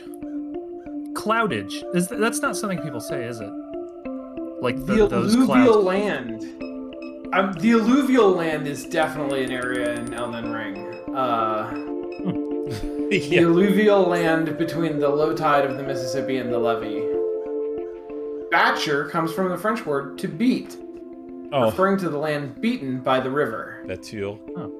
The film crew is set up along River Road. Several floodlights illuminate a gruesome murder scene. Two men stand pensively above a corpse. There's dead people, dirty turtles, and a robot. Real? Is it fiction film or non-fiction film crew? Because I feel like they're about to do one of those things where it's like, well, we said it was a murder scene, but we didn't tell you it's for a movie. Oh yeah, approach the set. As you near the set, a small, energetic man jumps from his chair. Attention, dumbass!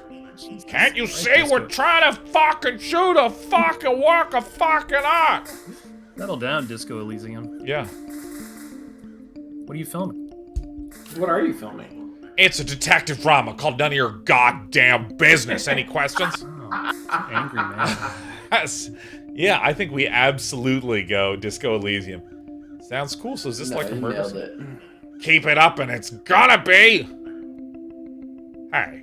Hey. You know what? Wait a sec. You from around here? Yes. Yeah. Yeah. We could use some cultural expertise, you might say. Whoa. Okay. We're filming a Bayou cop drama, and all these knuckleheads are from the law. The law.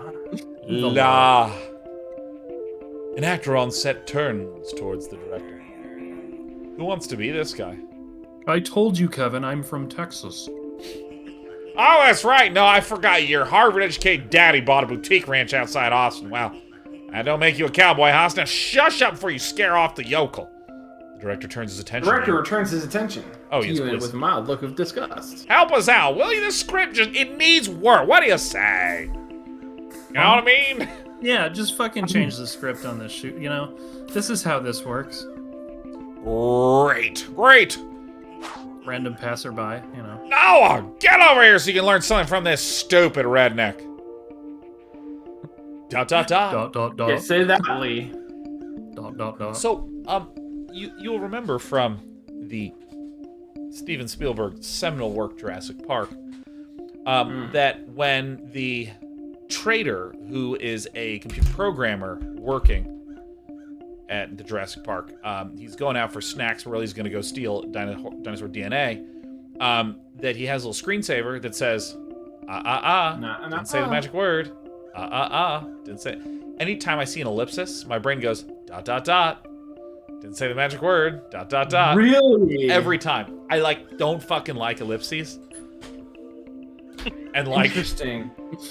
and Lee, you remember when we did that project with that particular person at USC who always did ... So Sean, ... I was wondering if you ... wanted to maybe set aside some time tomorrow night to work on this after class ... And I was just like, oh my god.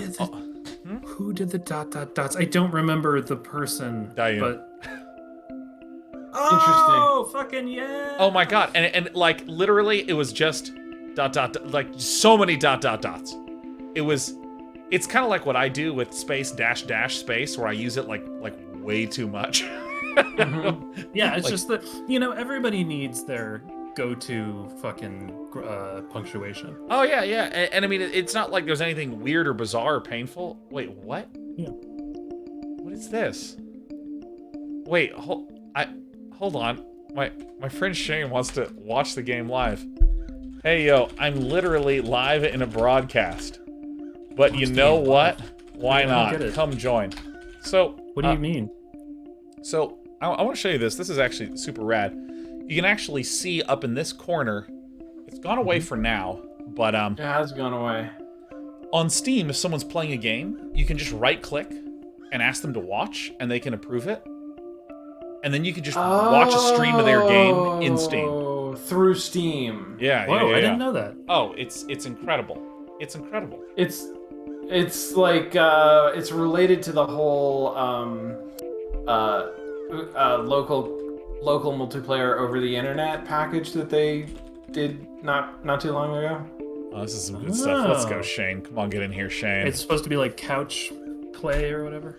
Well, I mean, I actually feel like one of the most important use cases of Twitch is like, hey, I'm playing a game. You want to watch? Yeah, sure. Like now Discord does that a ton. We'll just be like playing a game and screen share. All right, so. Hey, no, get over here and learn something from this stupid redneck. To which our redneck actor Sean says... ... Didn't say the magic word. The actor smolders! He whispers under his breath. I'm a redneck. I know you're redneck, real salt of the earth kind of... I don't know why this accent's going all over the place. But as luck would have it, we came across an even dumpier hayseed than you, okay? Jesus Christ. Just take a knee. Alright, anyways, we need to get some good slang. This part is throwing me out of the narrative. This doesn't fit the rest of the flavor so far. Right? Crawfish Devil. Crawfish Devil, that's the name. Yes, definitely Crawfish Devil. Crawfish Devil. No question. Crawfish Devil has the same cadence as Secret Tunnel. Crawfish It Devil! does. You nod solemnly. Wow! Now that's some spice Louisiana shit right there! Did you get that? No, write that shit down. Crawfish Devil. Damn, that's good. That's sultry. Who says that? No one says that. No one at Juilliard says it, no, but we're down here in the muck. I've been hearing all kinds of people say it down here. Just slipped my mind. Great, that's settled. One more thing. What's a more regional way of saying to murder, to kill? Send him home with the roosters. Slather him with the oyster-flavored peanut butter. Ugh. I feel like 100%. Are we cannot do this, right? Yeah, right. No, definitely. That's the one. Oyster-flavored peanut butter. You maintain severe eye contact. Jesus, that's vile. That's repulsive. Just like this fucking place. I absolutely love it. Noah! Yes. Slather him with the oyster-flavored peanut butter. Got it? Dot, dot, dot. For any of you who are curious, this is the way it's worked every time I've been on a set. Yeah. This scene so far is just kind of ugly. Like I don't get it. You know? Oh yeah, it's tonally just very off. Where all of a sudden it's a little bit of comedy. Crawfish Devil slathered up another poor. Yeah, bastard you know with what it is? oyster-flavored It's peanut comedy butter. that's not funny. That's what it is. Well, it's just yeah. It reminds me of not landing. D&D campaign humor, where someone just does something Yeah. ridiculous because they can. Uh-huh. Yep. Oh yeah. Sends a shiver down the spine. Interesting. I seriously have to repeat this? This is how real people speak, Noah. It's how people talk outside Silver Lake, you understand? Real people out here saying weird, gross shit all the time. I don't live that far from Silver Lake. So, like, you know, it's a really nice place You to don't walk. know how real people speak. How could you? Yeah. How could you? I mean, when I'm out there, the only thing I ever hear is pitches. I don't know if you ever had this happen where people are talking about knowing people as you walk by and stuff. It's good. It's good times. Memorize that line because that line is going to win me a Golden Globe. Oh. The director half remembers your presence. I'm pretty good at sourcing talent, aren't I? Always had a knack for it. I guess I owe you one. One. Alright, if you need anything else, talk to Noah or someone else on set. Don't bother me, I'm busy. Now get lost. Just like, okay, that was like an interaction with what? An odious kind of sort of just like a real, just an odious out of towner that's was supposed to get some chuckles out of us. Kind of a J. Jonah Jameson type. Yeah. Yeah, I guess. So many evenings spent watching traffic pass by this gas station. Little has changed. Neighboring business still sits abandoned. The surrounding streets are quiet and empty.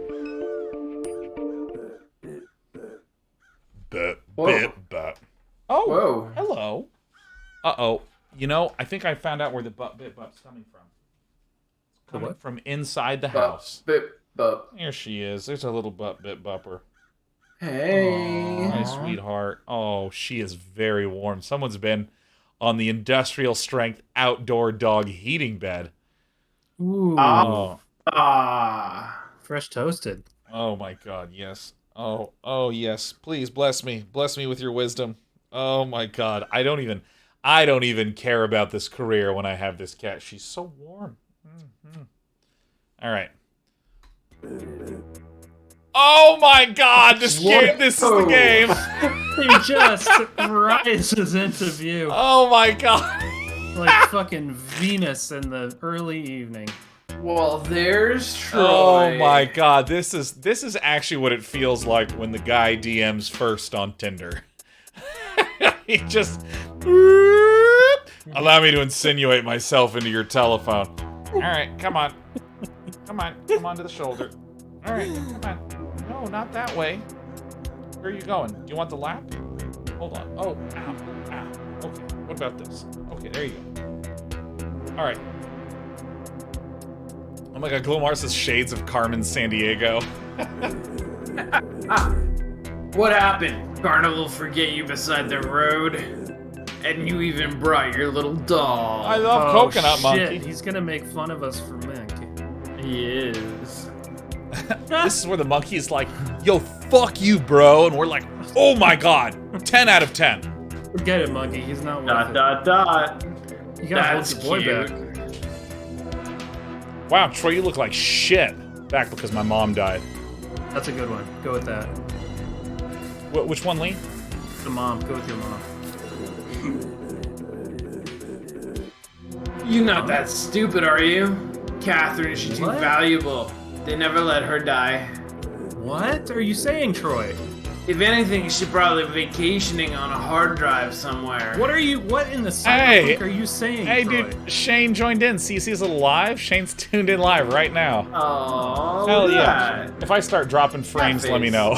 Because I'm like encoding this like 15 different ways. Yeah. You troll. No, it's weird. It's getting a little virtual-versy. I'm loving it. Lee, listen, this conversation thread is yours and yours alone. I got a weird skippy jumpy there for you. I don't know if that's a shame thing or what. Yeah, don't do the. Let's not do the. You're trolling me. Just go to Get Lost. Just do that. Oh, we don't like Whoa. Troy? You don't get it, do you? Lucky you got someone like me to break things down for your dim-witted ass. Oh my god. We just need like, what do we need? A fuse? Are we? We just, yeah, can you give me a fuse? Dude, can you just give me a fuse?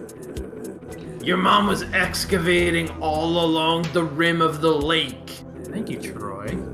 She used to pay me to help from time to time, matter of fact. She needed somebody smart. Oh.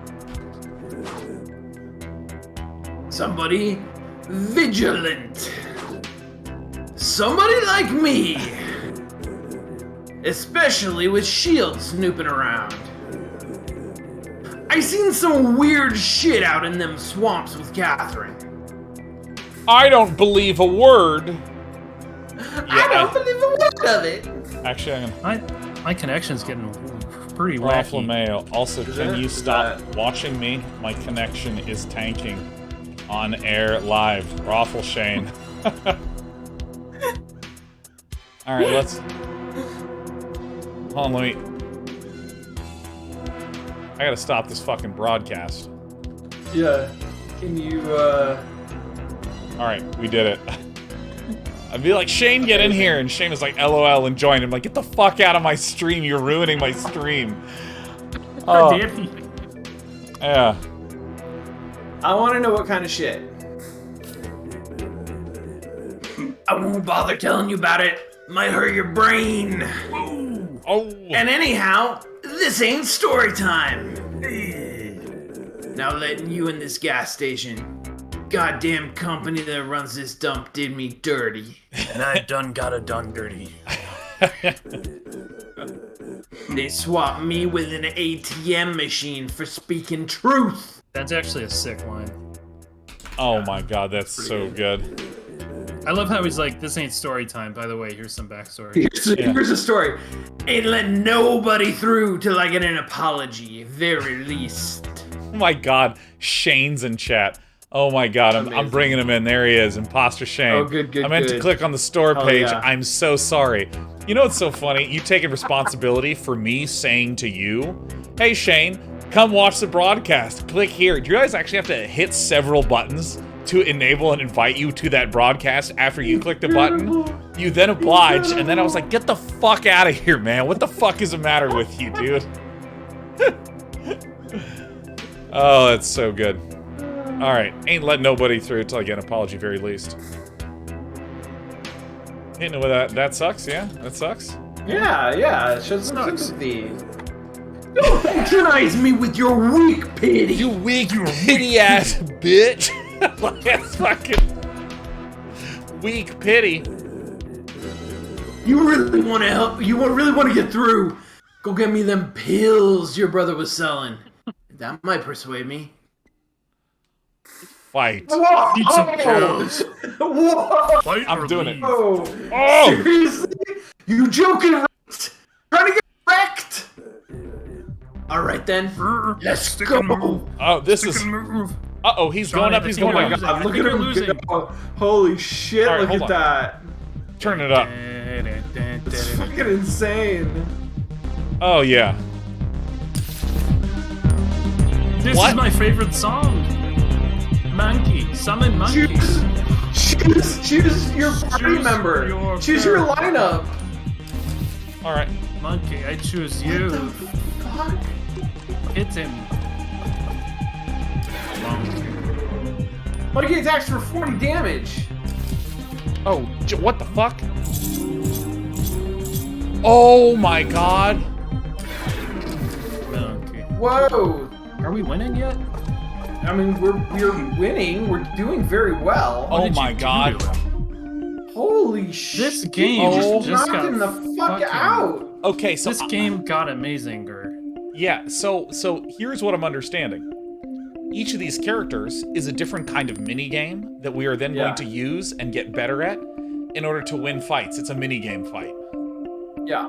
This I was is the not game. expecting fist fighting in this, but Well, here we are. excuse I me, wasn't did either. we not play Gemini Rue where we had to take the gun out? Did we not play some Indiana Jones and the Fate of Atlantis where we had to punch in various directions according to the numpad?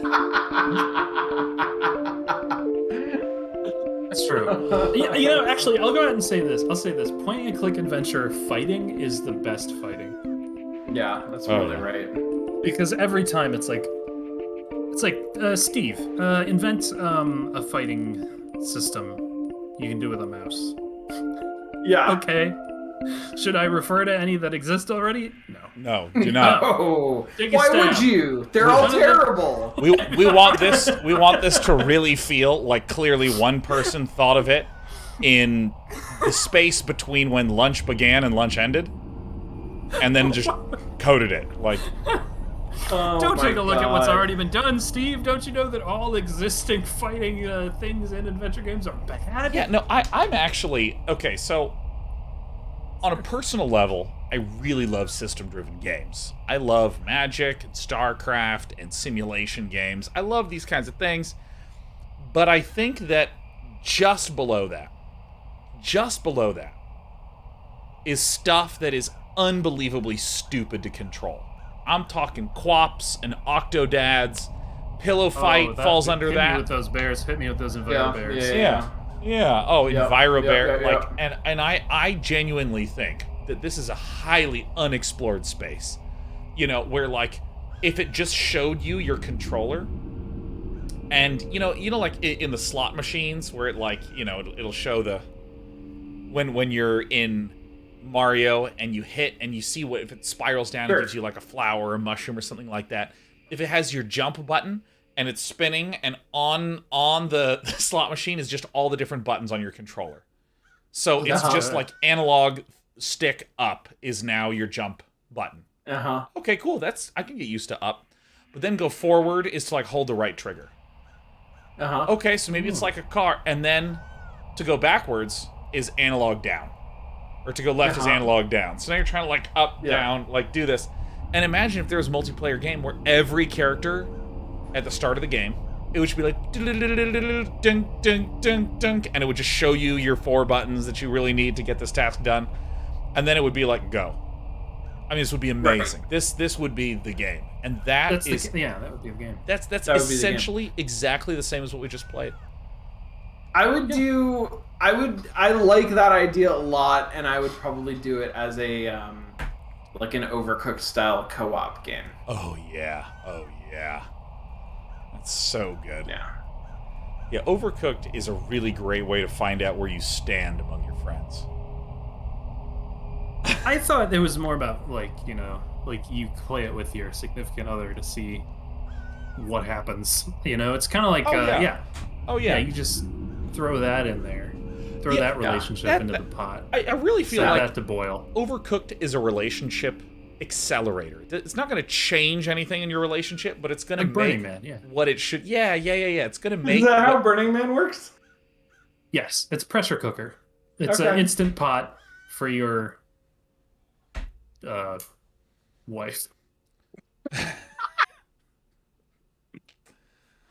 Yeah, it's great. Yeah, this is the game. Yeah, this is the game. Yeah, I think that I remember still to this day one of the most significant moments in my decade with Brett is we were playing Overcooked, and there was a level where 5 seconds in we stopped talking and we're just perfectly in sync, and we perfected a level. And it was one of those levels where the rats come and they steal your food, and we perfected it. And then when it was done, we both just were like, "No, we're fucking so this shit!" Oh! It was the weirdest. It was like one of those one brains. It was weird to me when it was over that I did not actually have 4 arms, Yeah. And you became you solved the human problem. You found That's wild. That was really good. Complete.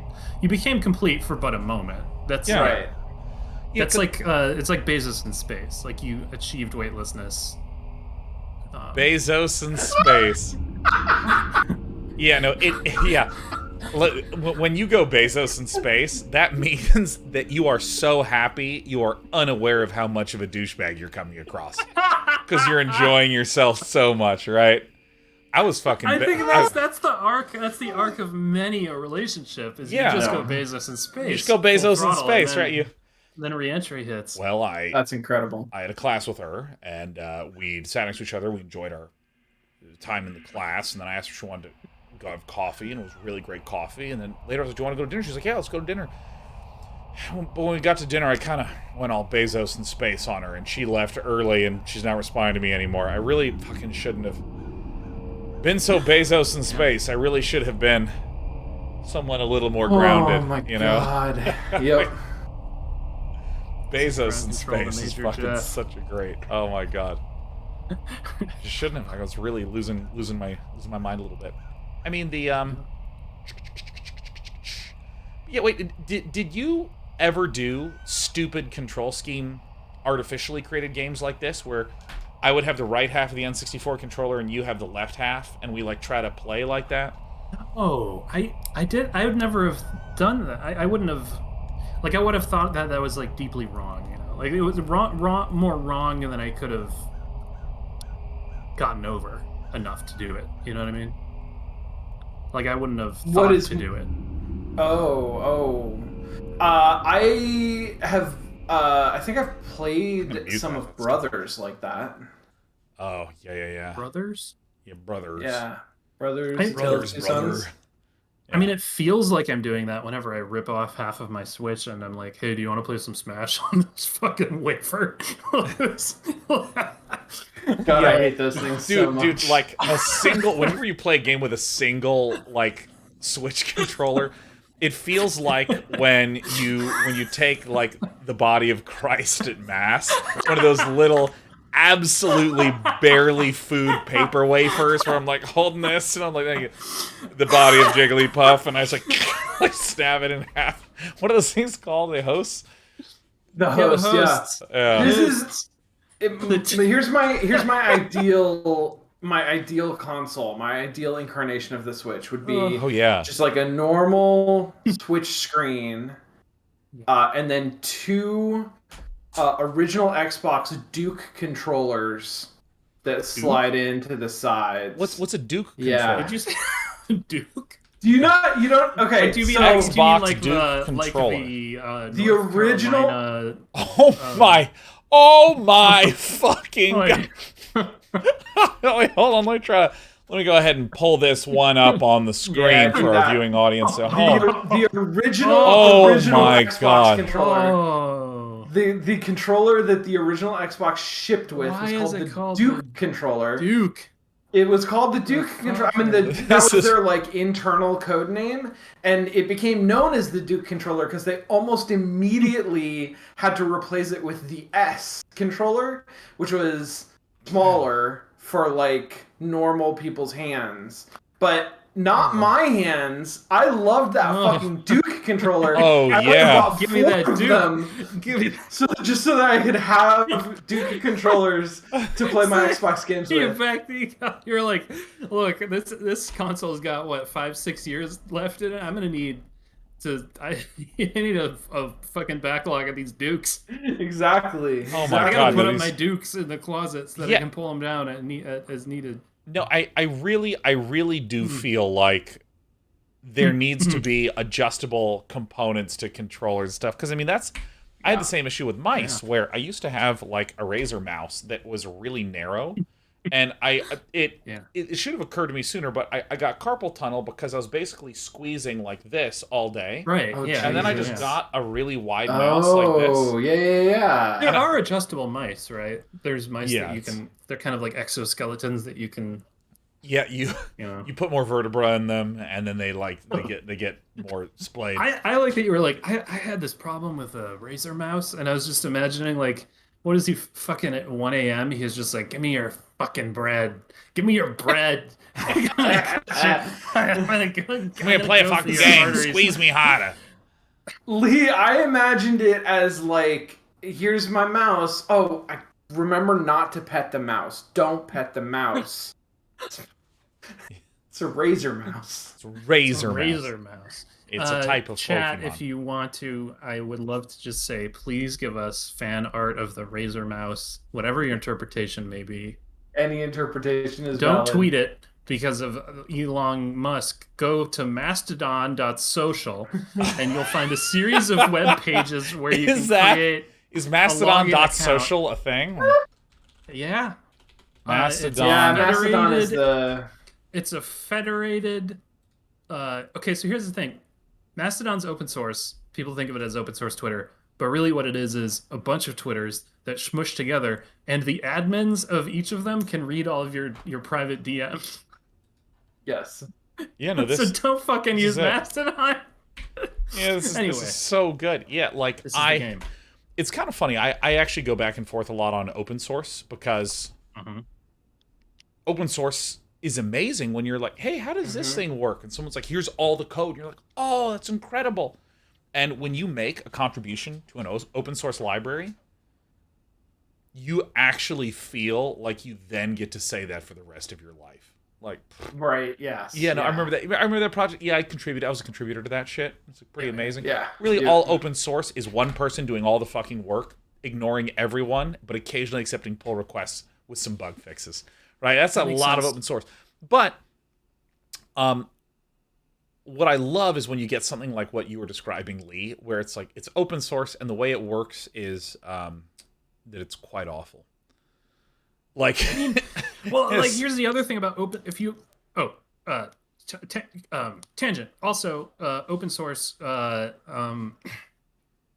all that does, it's free labor, right? You're doing labor for free. Yeah. And in a visible way. So all that it's really doing is allowing you to divert like mass decentralized unpaid internship, basically. It's really, I mean, this is such a great description of like all the lowest, worst possible buzzwords for different types of ideologies. It is decentralized. Well, it's like I can explain because it's like because if you're interviewing people for like tech stuff, you'll go to their GitHub and say how many contributions have, because Git has a fucking graph that shows how many contributions you've made to different things, and so you can be like, looks like this person during their job search hasn't been doing 4 to 5 hours a night of free work for some of our most well-known open source projects. Yeah, it's like, so good. Or like I have definitely applied, like not applied, but I talked to somebody about, working for them as an engineer, and they're like, well, yeah, we usually consider applicants who are already part of our open source community, which is to say, who have been doing free work for us. Right. It's like, I've been too busy being a senior software engineer. Sorry, gosh, I didn't have time. I was too busy at Disney. Wow. Yeah. And I mean, I feel like it's one of those things where I actually think that there is a lot of merit to the idea of participating in something as a form of learning, as a form of I'm opting into it, right? Like, I like the idea of sitting down, doing some coding, collaborating with a thing where there's some organizer who's figuring shit out, and I can do stuff on my own time and step out. Like, I like this. I like the idea of this. Well, and also, I mean, there's also an element, I mean, this varies project to project, but, like, contributing to a public good. Like... Yeah, but if it's a public good that somebody else owns and you don't get a part of it by contributing, like that is yes. Like, there are public good. OSS projects. There are OSS projects that are there are different types of OSS projects, right? And that is, but that to me is a major factor in how I would judge the worthiness of that of like spending that time on that contribution. The issue I take is when the inversion is there, like you needed to have done open source stuff for me to consider. Yeah, that is that does feel pretty messed up. I agree. Well, because also, I mean, also like they get pulled into that thinking because they don't want to spend half a year training someone when they already have a pool of applicants who have self-trained. Right. What are they going to do? Like say, no, well, I was going to say, what are they going to say? Just say like, well, we're going to hire 3 people, 2 of them from our open source community and 1 who's not part of it. And I was like, actually, that's not a bad idea. Like, I don't know. Yeah. But I will say this, free labor is weird. If you're doing labor for nothing, maybe they should just give you a percentage of what they own of what you're doing. You know what I mean? It's like, I don't know. There's ways. Because a lot of it, anyway, it's just. Here's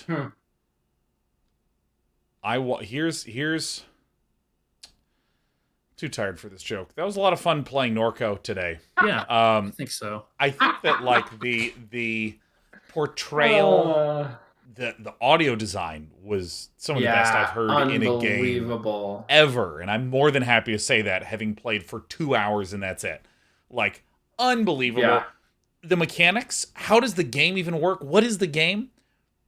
I don't know yet, because I think that there was this grim, dirty, sad house, and then we went to the silliest gas station in America, where there's sets going wrong, and we're doing Monkey Punch Out, and Simon says Punch Out. Monkey Punch Out. Monkey Punch Out, baby. Return to Monkey Punch Out. Sick. Yeah, Monkey Punch Out. Return to Monkey. Yeah, that was weird. I was not as weirded out by the film crew as Lee you were. It was just that one character. It was just the guy. The Monkey Punch Out. Like, okay, now you're in a battle. Here's your party. Yeah. Choose a character and play a minigame. That did feel a little bit strange. So it'll be interesting to see how that gets incorporated into the whole thing as we continue. Oh yeah. I will say this. We got thrown 2 big curveballs in that same parking lot. We got hit with, it was a little Twin Peaksy, because Twin Peaks is like a lot of tone and then some bizarre stuff that's like real wacky that doesn't match the tone, and then some other wacky thing. Like there's, but having seen, it's a good goulash. Having seen Everything Everywhere All at Once, which suddenly it somehow navigated all tones perfectly. Yeah, no, it did do a good job with that. All of them. It is amazing. Oh, man. It's one of the greatest movies ever made. You got to see it. You know what? I'm gonna wait 6 months, and then I'm gonna see that, and then I'm gonna play Elden Ring, and then I'm gonna watch Severance, and I'm gonna go on this show and say, do you guys know about this shit? Also, I told my parents that I would mention this because my parents told me that there's something that my uncle has been participating in, which is gun bingo. In Minnesota, there's it's a fundraiser where you can go play bingo and win guns. I actually think that gun bingo works so much better as a single word that has nothing to do with guns or bingo. Oh, like that is in fact like some sort of word. Yeah, like no, I like the idea of some weird, bizarre, say demon in Norco. His name is Gumbingo. Like Gumbingo is like a really good name, man. Gumbingo. Gumbingo. It's it's like a Kazdingo. Yeah, Tazdingo. All right, I think that was it. I think that was the show. I think we did it. We did it. Yeah. Good job. We gave him an extra 14 minutes. Doing